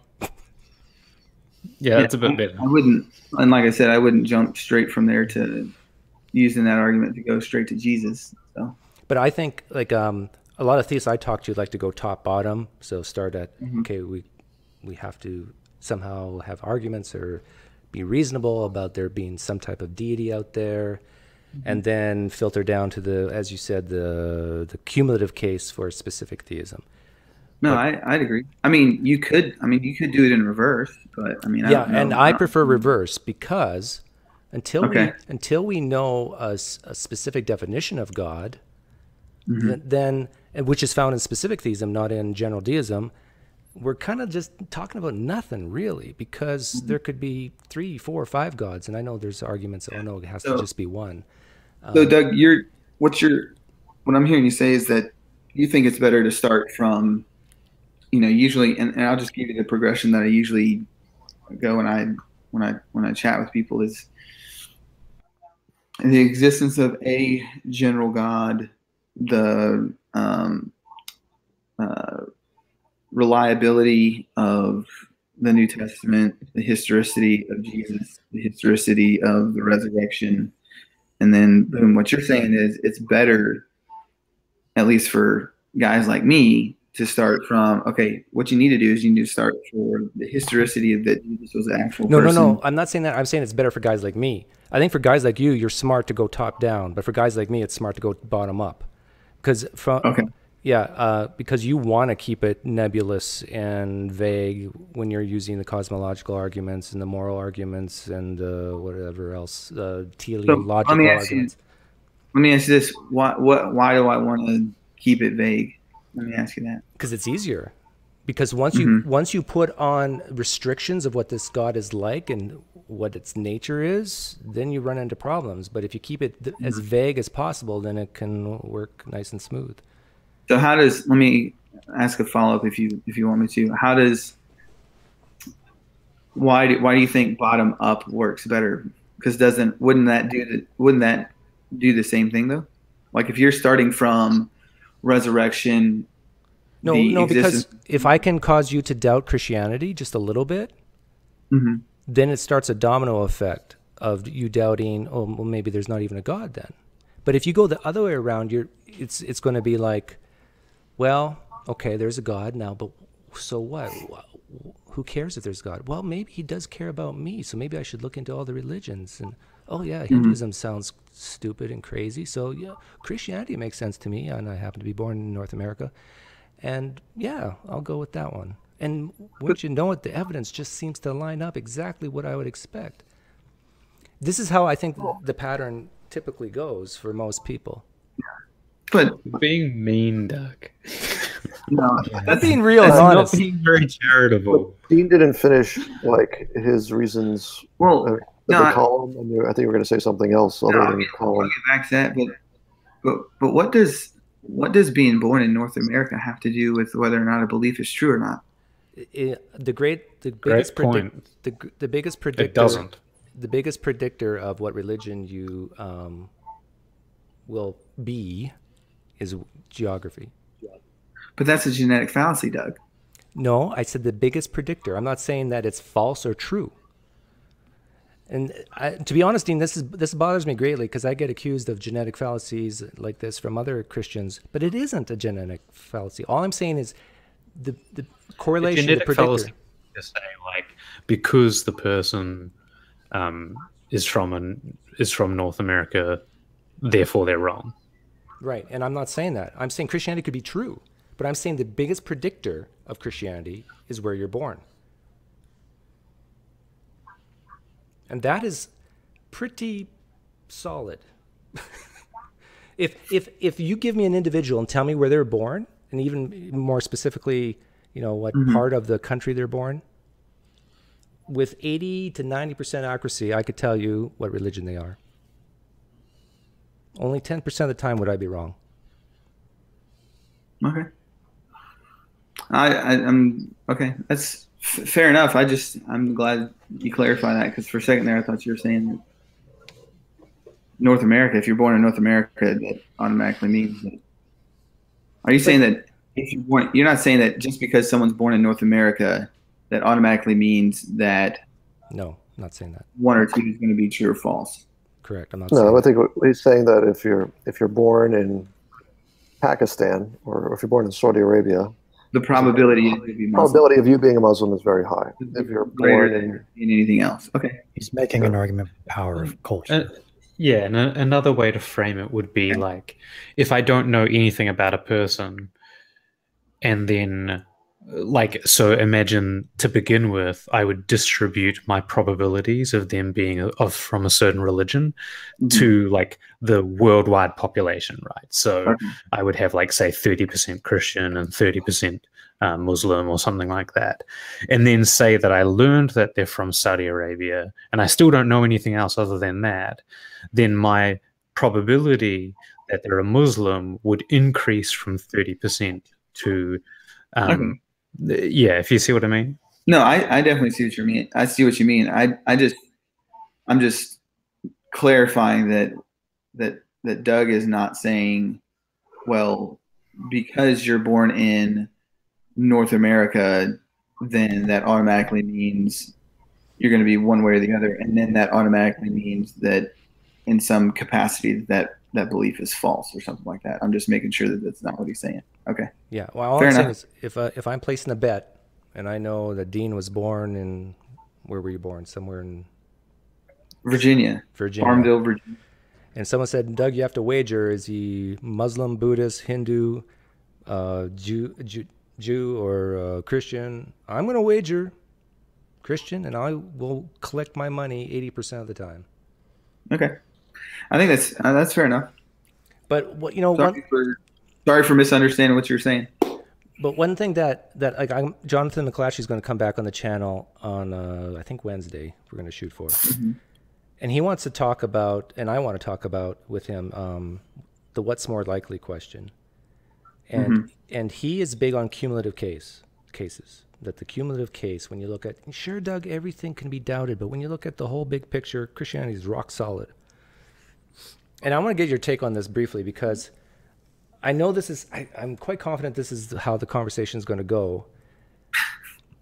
But when and thanks to Cam for, this is his brainchild, but when we open that book that we don't know clue what it's about, and we read one paragraph about a man rising from the dead, I'm not talking about the Bible, I'm just talking about a book that someone hands you, and all we read is that paragraph. I think it's obvious to everyone listening that we would nudge that paragraph into the fiction part of the library and not the historical.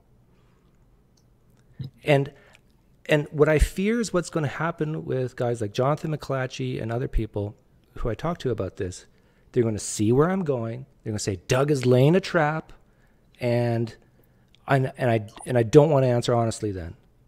But come on, really, is there anybody on this planet who would say, oh no, I won't nudge it one way or another, I need more information? No, based on the information we have, wouldn't we all say that's more fictional than history? Well, also, does something have to be, can something that's both fiction and non-fiction also have historicity behind it?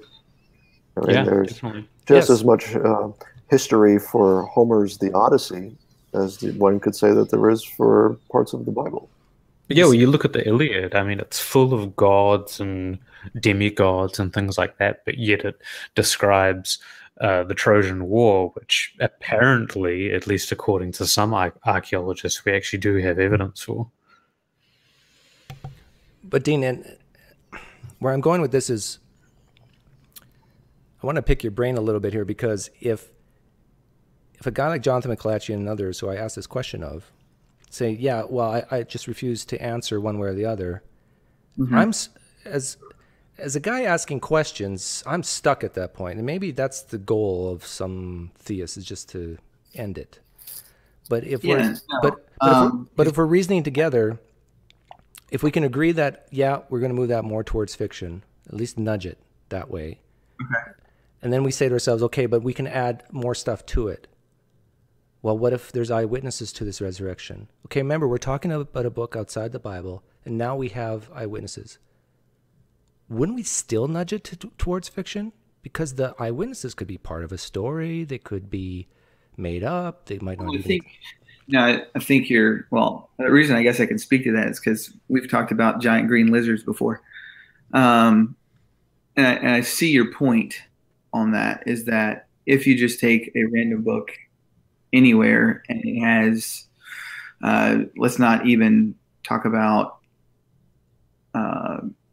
or even with something like somebody rising from the dead, on the base value of just that book, I would agree that more probable than not, it is fiction. I would agree with you on that. Now, does it, and I think in the same way, and maybe you disagree with this or not, but if you start with that book and then you add some other pieces to it, even if it's, I mean, even if we talked about, I'm trying to do an analogy at 12:48 a.m. If I just opened a book and it said some guy crossed the Rubicon, we would naturally say that that's probably more likely history than fiction, right? Well, it makes reference to a historical place. Yeah, it makes reference to a historical place. But it doesn't mean that that event actually happened. Right, doesn't mean that the event actually happened or not. You would have to know the context of things. So, yeah, so my point is you would have to know the context, the background, and multiple other things to arrive that that was a historical event, right? Correct. So in the same way with something like the resurrection or the historicity of Jesus, certainly your point is taken that just opening up and reading it, or opening up and reading anything that's similar to that, you would naturally probably put it more towards fiction than history. The question at hand with this, something like the resurrection, is, okay, are there pieces that build, once again, and I know this might be the sin word of the night, but are there pieces that build a cumulative case for that being a historical event? In the same way that you would build a cumulative case for Caesar crossing the Rubicon. Okay, but this is where this is where this Ferrari thought experiment comes in, because yes, I think one thing you have to take into account is the quality of the evidence for the events that you're speaking of. So in the case of the Ferrari, the quality of the evidence is in this document. We'll say it's from the state or some from the government. Was the name? We can make a direct connection to say that this is most likely true that this person owns this Ferrari. It seems that the quality of the evidence surrounding the events of the Bible individually don't seem to meet a threshold by which we can say with really good precision that this took place, and that we're forced to now take lots of pieces of individual evidences, and that might not be of great quality, but because we're lumping them together, somehow that equals greater quality. Yeah, as cumulatively than individually, and I'm not. That seems a little sort of like a. And I think my follow-up would be, first, okay, well, what is the threshold that needs to be met? I think that's a fair question. What's the threshold that needs to be met? Well, it's not eyewitnesses for me. No, I'll just ask you, Doug, what do you think would be for any historical event? So I don't think it's the same for any historical event, because, and I'll give you a reason why. Is it just because it's there's a supernatural component to that? It's got nothing to do with supernatural, because the supernatural could be something that occurs on an everyday basis, and we could have evidence that the supernatural occurs on an everyday basis. So it's got nothing really to do with supernatural. It's the same type of property that distinguishes the case of me claiming that I have an interstellar spacecraft, me claiming that I have a tank, me claiming that I have a car, and me claiming that I have a skateboard, or that I have like a pair of shoes. Like, if I claim to you that I have a pair of shoes, you're almost certainly going to believe me, because almost everybody in the modern world has a pair of shoes. If I claim that I have a car, You look like one of those shoeless hippies, though, Ken. So I don't know. Even a lot of shoeless hippies actually own shoes. That's the funny thing, because they do still go out to dress up sometimes. You know, they still got to play to the stereotype. Yeah. So, like I would say, like 99.99% of people in the modern world own a pair of shoes. And then if I claim that I have a car, you're probably going to believe me as well, because most people of my age have a car, and it's kind of unexpected that I would say that I had a car if I didn't. You know, I'm a fairly honest person.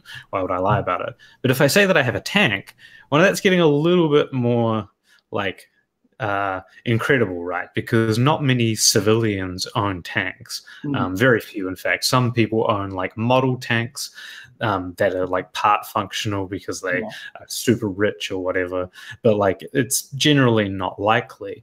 However, an interstellar spacecraft, I don't know of anybody in the world that owns one of those. Like, we're not even sure if an interstellar spacecraft. The key here is interstellar is the key word here. Yeah, interstellar. So, like, you know, one that can travel between the stars. Elon Musk will have one. Yeah, maybe in 1,000 years he will. Like, but I think that that's what is that's what my analogy there explains why it isn't that all historical claims are created equal. A claim about like some kind of military event in history is fairly mundane because they're of a variety and category of things that we know occurred in the past, like with some reasonable frequency. And, you know, a claim that Jesus owned a pair of sandals or something like that is also not that surprising because, yeah, people did own sandals, right? But a claim that Jesus rose from the dead, I would conjecture that it has more of the character of the interstellar spacecraft. And for the same reasons why you would require much more evidence for me to demonstrate that I had an interstellar spacecraft than you would evidence for me to demonstrate I had a pair of shoes, that's the same reason why I expect more from you as a historian in the case of Jesus. So then there's what if I'm basically what you're getting at is that there has to be by the nature of the event a different threshold or a different amount of historical evidence for that event to be true. There doesn't have to be. No, there doesn't have to be, because the event could just be true. The question that we're asking is, what type of evidence should we require in order for us to believe it? Now, like, it genuinely could have been so consider this hypothetical. It genuinely could have been the case that the temple at Delphi magically defended itself with effectively like magical laser beams from an oncoming army, right? Like it genuinely could have been the case that that happened in the past. The question of whether or not I have any evidence for it, it happening doesn't mean that I can believe it on shitty evidence. He meant to so say, like it might crappy. It might really have happened, but I just might not have good enough evidence for it. And that's just a shame. Like, you know, it's just an unfortunate fact. There's many things that happened in history for which we don't have good enough evidence to believe them. Now, we don't know which of the things that, you know, really did happen, but, you know, some things happened in the past that we just really don't have evidence for. And just the fact that we don't have this ability to peel back the curtain and go on a time machine doesn't give us like a right to believe anything that we want to. We still need to use... I agree. I mean, you and I would be in agreement that we don't have the right to just believe anything that we want to. I think, you know, and I hope that Doug would back me up on this. That I'm certainly not a presuppositional apologetics guy. I wouldn't say that. No, I value your evidentialism. And so I guess my question would still be, okay, so we've all kind of, the only person, has Reed said anything in an hour and a half? He's That putting happens. together a soft classic rock playlist for you. No, but no, I guess what we've kind of been discussing as far as the historical case for or against would be this threshold, and I guess you've stated, Cam, that and correct me if I'm wrong, but you would need to see.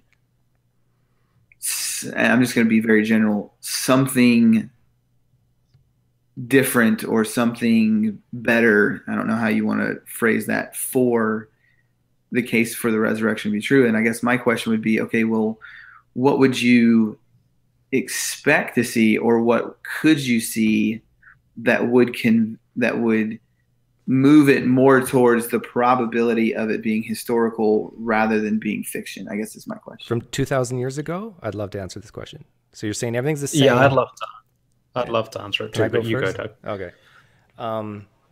Writings from Pilate that he saw You Jesus. told me a time machine.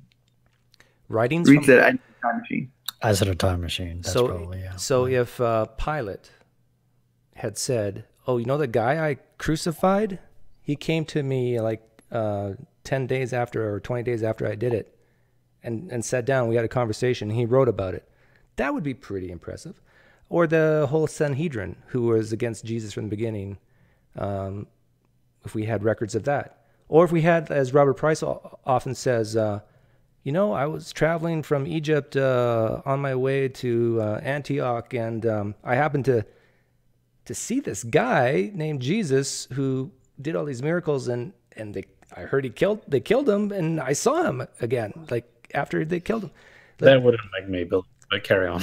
Yeah, that's Robert Price's thing. But no, that's not his thing. That's for the miracles. I know, Cam. respect- I know. Let's not get bogged down the weeds. That's no. We need to get bogged down in the weeds, because that's like not what Robert Price. Yes, you're right. claims That's with not what respect- Robert Price says. So forget everything I just said. Yeah. But the point is, enemies, people who were disbelievers, saw Jesus. That would help, at least. That would increase my confidence a little bit, because right now what we have is just followers of Jesus testifying that they saw Jesus, except for one, and that's Paul. I mean, some would claim James, but the problem is that requires you to accept the narratives of the Gospels, which I don't think we have a good reason to trust. But here's my thing. That's a totally different conversation. Yeah.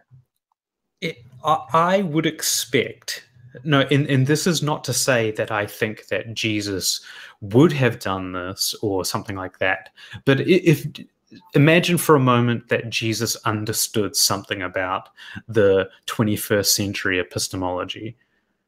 The type of thing that I would expect Jesus to have done, if he wanted to save us, is to have appeared to everybody across the entire world at that point in time, I was just about to say that, yeah. in a way that they could all independently write down and document what it was that he said to them in his revelation. Now, of course, like you might say, "Oh, well, of course he didn't do that, Cam," or something like that. But that would be incredibly improbable evidence to me. To me, the idea that Jesus would, like, this idea that evidence could be forged unless it was actually really true, that Jesus really appeared all across the world to people and revealed a message to them, I would have such a hard time believing that was that came about through any other process than it being true. I still would consider some hypotheses, for example, like some aliens visited the planet and played a huge prank, like by beaming down a message to everybody on Earth at the time, and then they kind of flew away because they thought it was funny. Like, I would still hold out some possibility of those things being true, but my confidence that really this guy resurrected from the dead and gave this message to all the peoples across the world would skyrocket. I would bring it down even a notch. I was going to say pretty much exactly what you were thinking, Cam. I would say that if Jesus died for the sins of man, so that at the resurrection, man across the world had no sin at that moment in time, I would hope to like find writings from Native Americans at the same period of time, and Indians or Chinese or whatever saying, I woke up this morning and I felt like I didn't have any sin, you know, or there was this sort of like, everyone sort of had this communal opinion, or not opinion, or feeling that everything was started at this point in time, and it was unanimous throughout the world. Mm-hmm. And what I would ask, Cam, and I think that that's a very interesting answer that you gave, is, you know, if there was this instance of across the board that Jesus appeared to people in a way in which they could write it down. Let me ask you this. Would it have to be everybody, or could it just be, what if it was everybody but you? Would that be enough, or would you have to be included in that? No, I mean, well, in this hypothetical, it's Jesus having visited everybody at the, well, and not necessarily everybody, but like enough people distributed around the world, all receiving the message at the same time. But I'm not talking about now. I'm talking about back 2,000 years ago. Okay. So I'm actually like adopting your historiography idea, and I'm saying that this is what he could have done 2,000 years ago that would convince my epistemology today that it really happened. Gotcha. And he is God, so if God created everything, he should have the power to communicate this to every living being on Earth. I mean, I don't think that's out of the power realm of God. So let me, and this is also Reed was going to talk for the first time in okay. 20 minutes. Yeah, I wanted to. Yeah, and in Cam's scenario, basically, people would write down this event happening in different formats. Like, even they might have like chiseled it into stone or something, and we could date these methods differently to get it all, you know, with a very high confidence that this happened at the same time, using all of these different methods of documentation. So let me ask Cam. Cam seems to be the guy that knows his stuff on Gospels and things like that. So, and this is probably going to damage my case more than it's going to help. But what do you make of the evidence we do have? I'm trying to think. I can't think right now. What do you think of the so-called Gnostic Gospels and things like that, like Gospel of Thomas, Mary, all those? What's your opinion on those? Not that I'm saying that they sway the case one way or the other. I'm just in general asking your opinion on those. Or those, do you think that those are in the same stream as the Gospels, or are they some way different? Should they be in the canon? Should they not be in the canon? Things like that. I definitely don't think you can put them in the canon, but I don't see as much reason why they. I mostly consider the fact they didn't win out as the dominant form of Christianity to be like a very contingent, human-related fact, like a socio-political fact.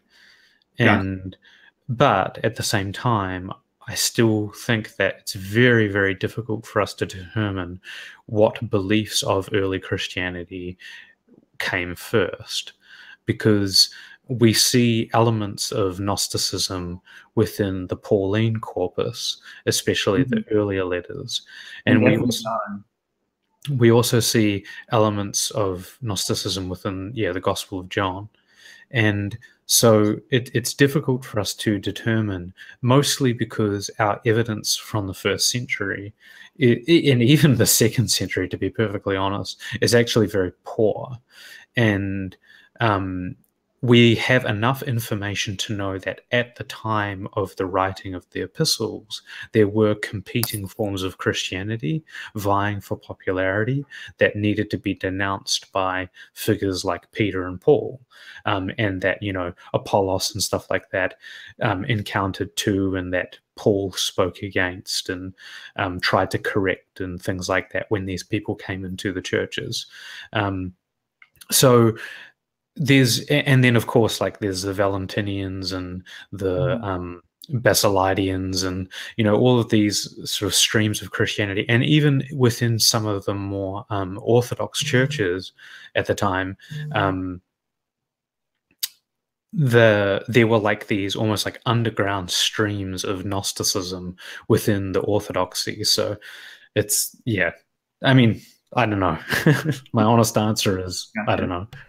And to because that's something I'm actually looking at right now in a class on scripture, canon, and authority, is the similarities and the differences between the Gospels and also the Gnostic Gospels as well. So before Leon jumps in, there's one book I'd recommend you read. Sorry to interrupt, but just because Leon's going to jump in. But you should read Mark Goodacre's fairly new book on the Gospel of Thomas and the Synoptics. That's a worthwhile read. No problem. Sorry, you continue, Dean. Well, I have a follow-up question to the idea of Jesus appearing to everybody back then. I got a big question. Okay, go for it. Is it family friendly? Yes. How long have humans been on the earth? How long have humans been on the earth? For millions of years. Why did Jesus come at a particular location on the planet and at a particular time on the planet? Like, we know that humans in their current form have been around for about 70,000 years. How come nobody's soul mattered for 68,000 years? Okay. Can I at least get some credit for not saying 6,000 years? It's a good start. It's a good start. I definitely give you credit for that, honestly. Only that. Just give me credit just for that. So I think that's a very good question, Leon. And I think the one way that I would answer that would be, this was a period of expanded peace during that time, in which there wasn't, I guess Pax Romana plays a part of that, in which you had the ability to pretty much on the Roman roads within the Roman Empire travel. It's a time of expansion as far as education, with Greek and Roman education, time of invention as well. And so I think that that's one of the reasons why Jesus was there during that period of time, because it was a time in which literally up until that time, I don't necessarily know that you had the mixture of the expansion of education, the expansion of technology, and the general peace that was there within the Roman Empire. So I think that could be one reason why. I would argue that the Greeks before them. I would argue that the Greeks before them were the initiators of science and philosophy and mathematics, and Alexander the Great's empire went all the way to modern Punjab. I don't think Dean was saying that. I think that he's saying that, like, the environment was ripe for the religion to, like, you know, be promulgated. No, I think that's the stream that I'm flowing in, Cam. Would be I mean, up until that point, I mean, you think about up until that point, if I've got my history correct, at least for Israel, captivity in Babylon was brutal. There was one kingdom that was completely destroyed, and so as they remain in the Holy Land, while they're under the thumb of the Romans have no problem with multiple religions so long as they continue to maintain loyalty to Rome. And so in that line, that allows the Jewish people a certain freedom of their religion to be expressed that wasn't present during the time of the Babylonians. So I think that there's a difficulty with your answer, in that it can kind of be like flipped around in this like jujitsu like way, where my perspective is that why would any of those things that you described be a limiting factor for God? Mm-hmm. So my problem with your description is that I think that naturalism better explains why a religion would come to success and worldwide dominant power within an era when, you know, roads had become widely spread, some kind of, you know, ability to use a lightweight material to copy down information and spread it within communities. Whereas on the God hypothesis, couldn't God have just like revealed a message 70,000 years ago, as Leon said, to all the inhabitants of the planet? Mm-hmm. Well, I certainly think I think I don't necessarily know that it's an either or. I think it could certainly be a both and, in that as society grows and forms and shapes and adapts, there's also this steady revealing that takes place from the time of Abraham up until the time of Jesus. Sorry, do you believe Abraham existed? Do I believe that Abraham existed? I certainly do. I think he's a historical figure. Okay, and like again, there's a cute little phrase that I just learned from a podcast. I reject the premise of your question. I think you guys are talking about the historicity of Jesus, that Jesus actually, one, existed, came down 2,000 years ago. And my little point was almost to reject that premise, that, like Cam is saying, if God's all powerful and omniscient and all this, like on the surface of it, without any apologetics, it's a little batshit crazy that God would send his son to earth at any time, at any point. Mm-hmm. Like, it is like believing the Mormons and people on the moon. It's like believing the Muslims believe that Muhammad went to heaven on a winged horse. Like, this is the Christian version of that. To somebody with no skin in the game, the concept of a deity sending their son sounds polytheistic, and it sounds very naturalistic. It sounds like the religion of a less intelligent type of people, and they're just borrowing myths from the past and stuff like that. Like, my question kind of was, if we now know people have been around for 70,000 years, I think that in and of itself dismisses the idea that God sent his son 2,000 years ago. So you think it dismisses the idea that, so are you suggesting that Jesus is not a historical figure? Correct. Well, there's too many similarities. Again, a dispassion. Oh, there goes Leon. Oh, Leon. Are you back, Leon? I think I'm back, but I'm in, again, Pakistan. So I think there's two different questions, so Leon. I think that the one question is, you know, and I think it's to Cam's point, and I think it's a valid question, one that theologians have grappled with and are still grappling with, and I don't necessarily know that we'll ever have an answer to that question of, okay, well, if we've been around for 70,000 years, why only 2,000 years ago? Question. I think that's a different question, Leon, than is Jesus a historical figure? Yes.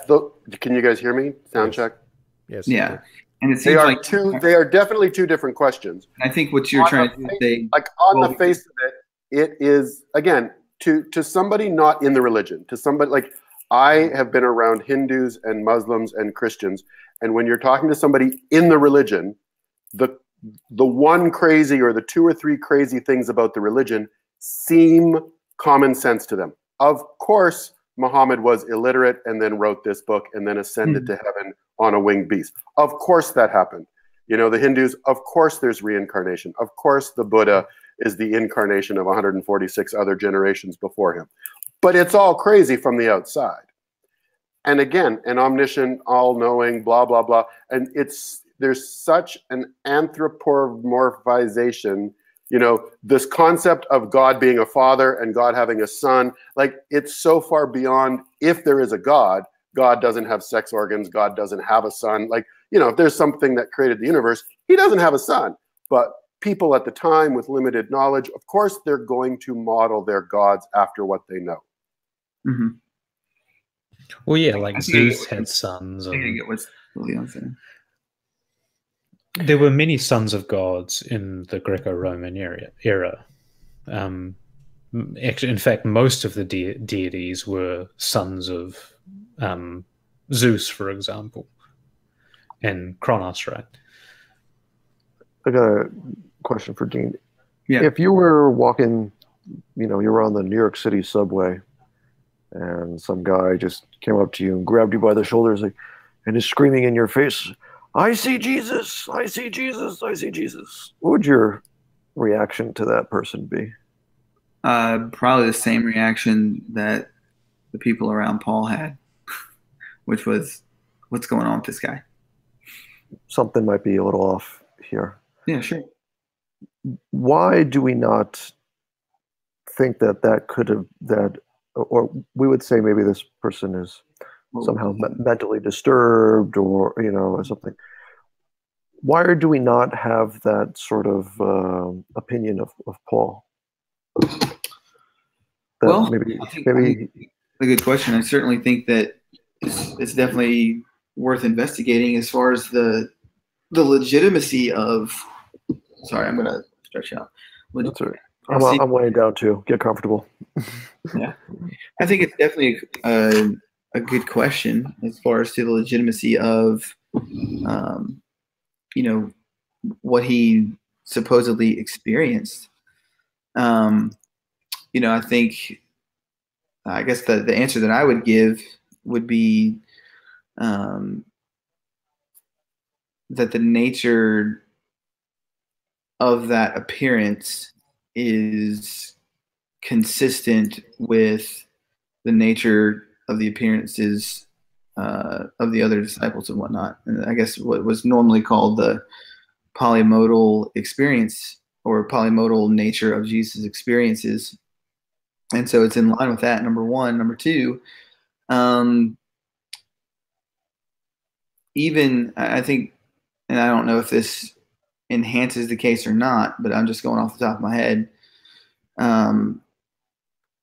In the writings of Paul that are validated by your scholars today, the consensus, I know that there are many of the writings of Paul that are definitely, people say are questionable, but the ones that are accepted, it doesn't seem as though Paul's crazy. Oh, I would disagree with that. That's fine. Because I think it was crazy. Well, no, huh? I would say it this way. Exactly what Pete said. If you saw someone screaming on the subway, "I saw Jesus, I saw Jesus," Mm-hmm. That's not much different than someone screaming on a road called Damascus, the Damascus Mm-hmm. road, said, "I see Jesus, I see Jesus." And what's more likely? That he really did see Jesus, or he was having some type of psychosomatic episode?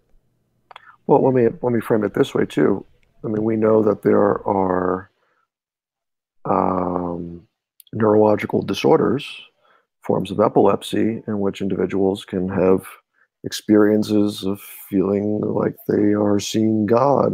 Temporal lobe epilepsy, seizures are a form of this, where when they're not having these episodes, they're very coherent, can form cogent sentences and stuff.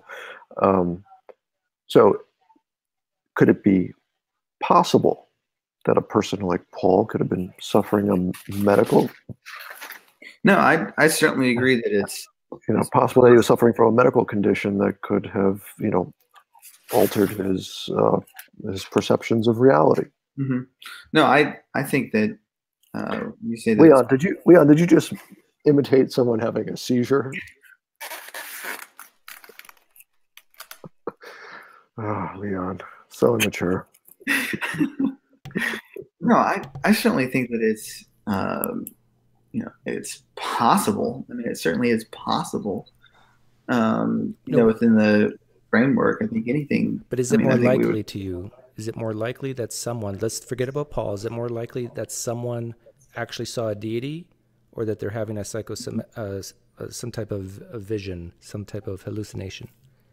And Doug's not going to like my honest answer here. I think when you look at the case studies of things like near-death experiences, visions, and things like that people claim, it's over. I think it's like over 5 million a year, and I personally find it improbable that 5 million people. Can I jump in on the near-death experience that every astronaut goes through either in the airplane or in the centrifuge, and the God helmet, where we have magnetic, we as scientists, we humans in today's world can mathematically emulate near-death experiences. We understand it. It does depend on the books you're reading. I will grant you there's lots of books out there that seem to talk in one way. But again, the skeptics of the world have studied near-death experiences. And it is, again, in the scientific community, it's no mystery. We understand the mechanism. We understand what's going on. As blood leaves the brain, certain things can happen to certain people, not every time and not always. But again, I can't sit here and admit sort of near-death experiences as any kind of data.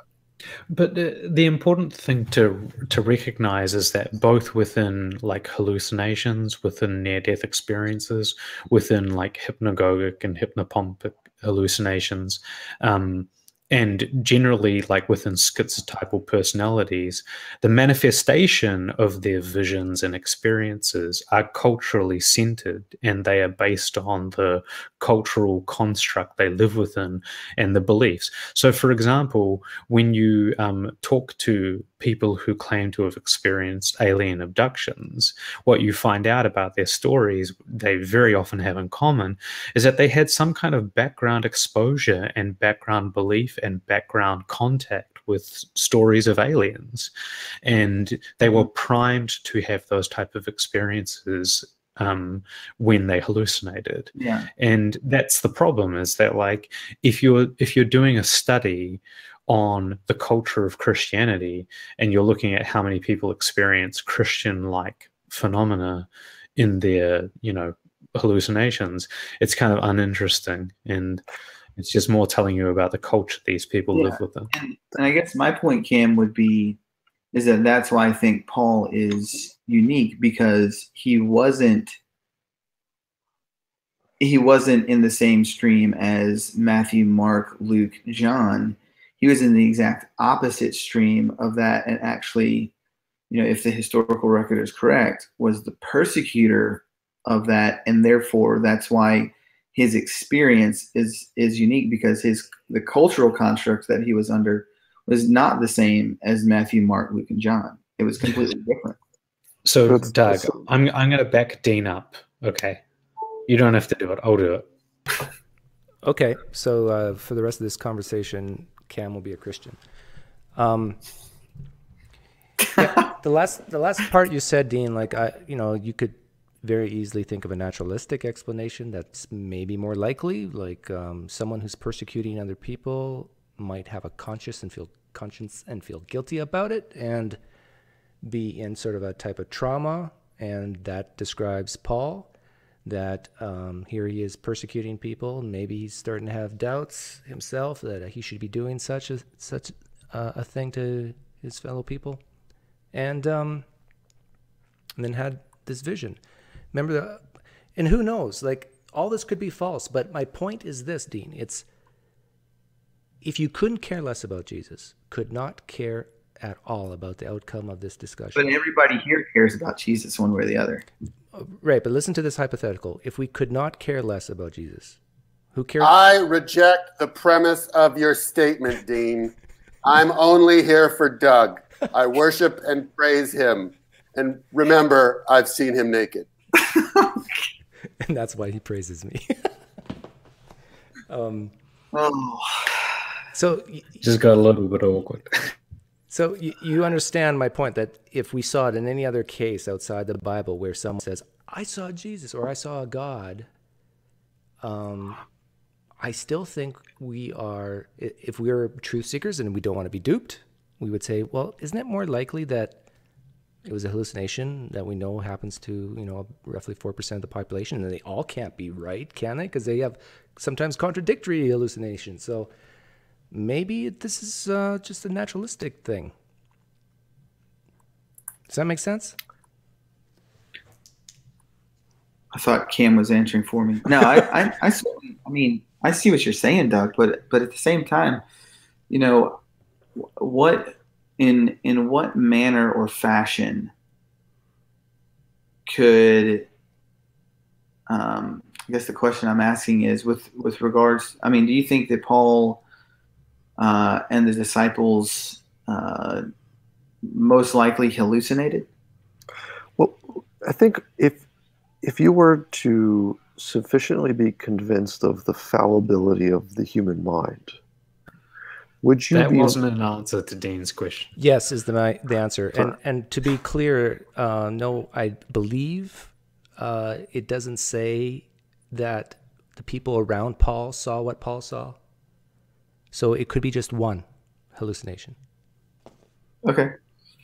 But I'm also aware of other religions. Like I live in Pakistan, and there's the Sufis, and the Muslim Marine was from one very particular little branch of Islam. The Ahmadiyya. Yeah. The concept that Paul had a vision and created a religion is in no way, shape, or form unique. There are many religions. Sorry? I said I'm not saying that Paul had a vision and created a religion and that's somehow unique. I'm not. I know, but I think you like, and again, you're squirming Leon, out of the thing that you just. To use your language, Dean denies the premise. But you're saying Paul didn't hallucinate, but 100 other people who did create religions did hallucinate. So again, from a dispassionate outside view, I'm lumping Paul in with all of the other people I know who have claimed hallucinations and then began religion. But I never categorized Paul as that or other people. No. Let me be clear in my language. If you're not understanding me, it must be my fault. I'm saying Paul hallucinated. Okay. I am denying that Paul had a real religious vision. Okay. As evidence to that, and again, I'm a TOK teacher, so we're all about make a claim, you better support it with evidence. The anecdotal evidence of that is I am aware of other people who have claimed to have religious visions who I also think hallucinated. Because if only one of them can be right. So let's take 100 people who have claimed to have religious visions from a god, but every one of those visions contradicts the other. At best, one of them can be right. And my opinion is none of them actually had a supernatural vision. They're all psychological. True. There could be more than one god. And I thought I was careful enough in my language. In other words, one could find 100 claims that, and I know what you're saying. Cam and I have a good natured ribbing of the precision in language. Like, let us assume 100 people claim religious visions. And I must also add to that each one of those visions in and of itself precludes another vision being correct. Like one can imagine that case. One can also imagine 100 people having true religious visions that don't contradict each other. Let me reframe what Leon says more concisely. And Cam, since you're the Christian in here as well for the next few minutes, I'll address it to you. Just imagine that Joseph Smith was on the Damascus Road instead of Paul. Would that change your perception? He was in the wrong country. Would that change your perception of whether this was a real vision or not? What you know about Joseph Smith? I don't know enough to, perhaps if I had read more of the writings of Joseph Smith, I could assess his character and his sincerity. But if Joseph Smith in the 1800s claimed to have met Jesus, would you be skeptical of that? Yes, I would. And why would you be any less skeptical of Paul? Primarily because I've read the Pauline epistles, and I think his character is one of an honest man, one of somebody who received some kind of knowledge that I don't think I'll stop he you there, otherwise Christian would have Cam. I'll known. stop you there. Do you think that people who read all of Joseph Smith's works think that he's an honest man, Joseph Smith? I don't know. You would have to ask them. Well, I can tell you that I've met some who do think that Joseph Smith was an honest man. Now, I think they're wrong, and you probably think they're wrong. But how do you know you're not like those Mormons who think Joseph Smith was an honest man when you talk about Paul?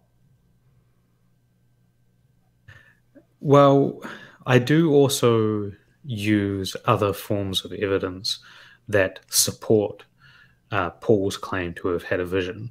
So, for example, he was accepted by other early church apostles, and his message was accepted by them, as you can read in the book of Acts. And I think that given that they knew Jesus, and given that he didn't know Jesus, if he received a vision inconsistent and a message inconsistent with something that they could reconcile with what they learned from Jesus in life, then I think that that's good evidence that he experienced something that was outside of himself and not just created by a hallucination. Okay, so you're saying that because Paul saw this Jesus person, this Jesus God, and it didn't contradict what people who actually saw him while he was alive. So I'll give you a concrete example. If you read, Dean, maybe you can help me out here. But if you read, I think it's in Galatians, Paul tells us about a vision he received from Jesus of the Last Supper, which, as you know, actually occurs in the Gospels and was a historical event that I don't think that Paul would have had access to because he wasn't even living even close to Judea at the time, or Jerusalem specifically. So how is it he received this information about this historical event? Can you think of any possible way that he could receive this information other than divine revelation? I mean, I suppose he could have received it by humans, but you've got to remember, in Galatians, Paul swears up and down that he didn't confer with any other earthly authorities to receive his gospel. If I told you that Joseph Smith claims that he didn't confer with any other human sources, would you be skeptical of that? That he got the location of the plates directly from a deity? Well, I mean, he could be lying, and I admit that Paul could be lying, but I don't think it's consistent with my assessment of his character. Well, and maybe lying's too harsh. Maybe he just was mistaken or confused or thought he heard something from a god when really it was in his long-term subconscious memory from things he heard. Isn't that more likely? Possibly. Is it more likely? No, I don't think I have the ability to say that it's more likely. No. Well, what's your argument for it being more likely? Because I think you and I agree that we tend to be skeptical of people who claim to have these deity experiences. I at least don't accept all of them. Do you? No, I don't accept all of them. Although I do think that some might be actually, distortions of revelations of the actual one true God. Maybe through demons or other type of entities. But I want to go back to what I said before because I don't think it was adequately countered. I pointed out a scenario, something that Paul learned that would be unexpected on the hypothesis that he was just having a hallucination. And what I pointed out was that, to me at least, it's unexpected. Paul would have had this vision of a Last Supper, which was a historical event as attested in the Gospels. it's improbable if it was a hallucination versus if it was a real vision. Is it probable that the supper that Paul was talking about was not the same one as in the Gospels? Well, it sounds a lot like it. I mean, it has Jesus breaking bread and saying something along the lines of, you know, this is my body and this is my blood, right? So, which is what happens in the Gospels. Right, but the Gospels were written much later. So how do we know the Gospels just didn't take what Paul said? Well, do you have any evidence demonstrating that he did? I mean, possibly doesn't equal probably. So you're offering that up as a conjecture, right? But what's more probable? Yeah, true. you're right, Cam. But what is more likely to you, that a God, an all-knowing God, spoke to Paul about some Last Supper that's confirmed in the Gospels, or that he just wrote about something he had heard or whatever and wrote it down, and then the Gospel writers saw that and repeated it? So I'm trying to take your hypothesis here seriously. You are saying that it's more probable that that the Gospel authors used information from Paul to fictionally write the Last Supper into a historical narrative. That's more probable than Paul having received a vision of a Last Supper. Is that what you're saying? Yeah. Do we have examples in history where people make stuff up? So, but I mean, why is that more probable? Because we have many instances of it in history, and very few. You have an instance of somebody copying from Paul. No, not, sorry, not exactly that. Actually, Mark, but we're boring the ladies, I think. Go ahead. I was going to get back to real quick. How did I do, Dan? So, Cam, the only part that you were off is that it's not in Galatians; it's in 1 Corinthians 11. Thank you. Where he talks about that. When I give to you, I've received from the Lord. I think that's 1 Corinthians. But it was Galatians where he swears up and down that he didn't confer with the apostles before him, right? No, he says, I got it right here. The following directives, I have no praise for you. No. That's, where is it? For I received from the Lord what I also pass on to you. The Lord Jesus, on the night he was betrayed, bread. That's 1 Corinthians 15, right? That's 1 Corinthians 11. Oh, 11, right. 15 talks about. No, but it's in Galatians where he says that the gospel Galatians. that he was. It's in Galatians where he talks about having a vision where he's called up to the third heaven. Yeah. Anyway, like Doug said, I think we're boring the ladies. Yeah. Anymore. I think they left a long time ago. Did I earn did I earn a question, Dean? Did you earn a question? Okay, guys, we're going to end the live stream. Thanks for hanging out. We went quite a long time. But yeah, I think we've something's messing up the talk box here, and I don't feel like fixing it. So remember, Tuesday, Jessica Schaub will be interviewing me, and then Wednesday, I think Jonathan McClatchy's coming back. So, hey, real quick, Cam, I don't know if you're on Facebook or not, but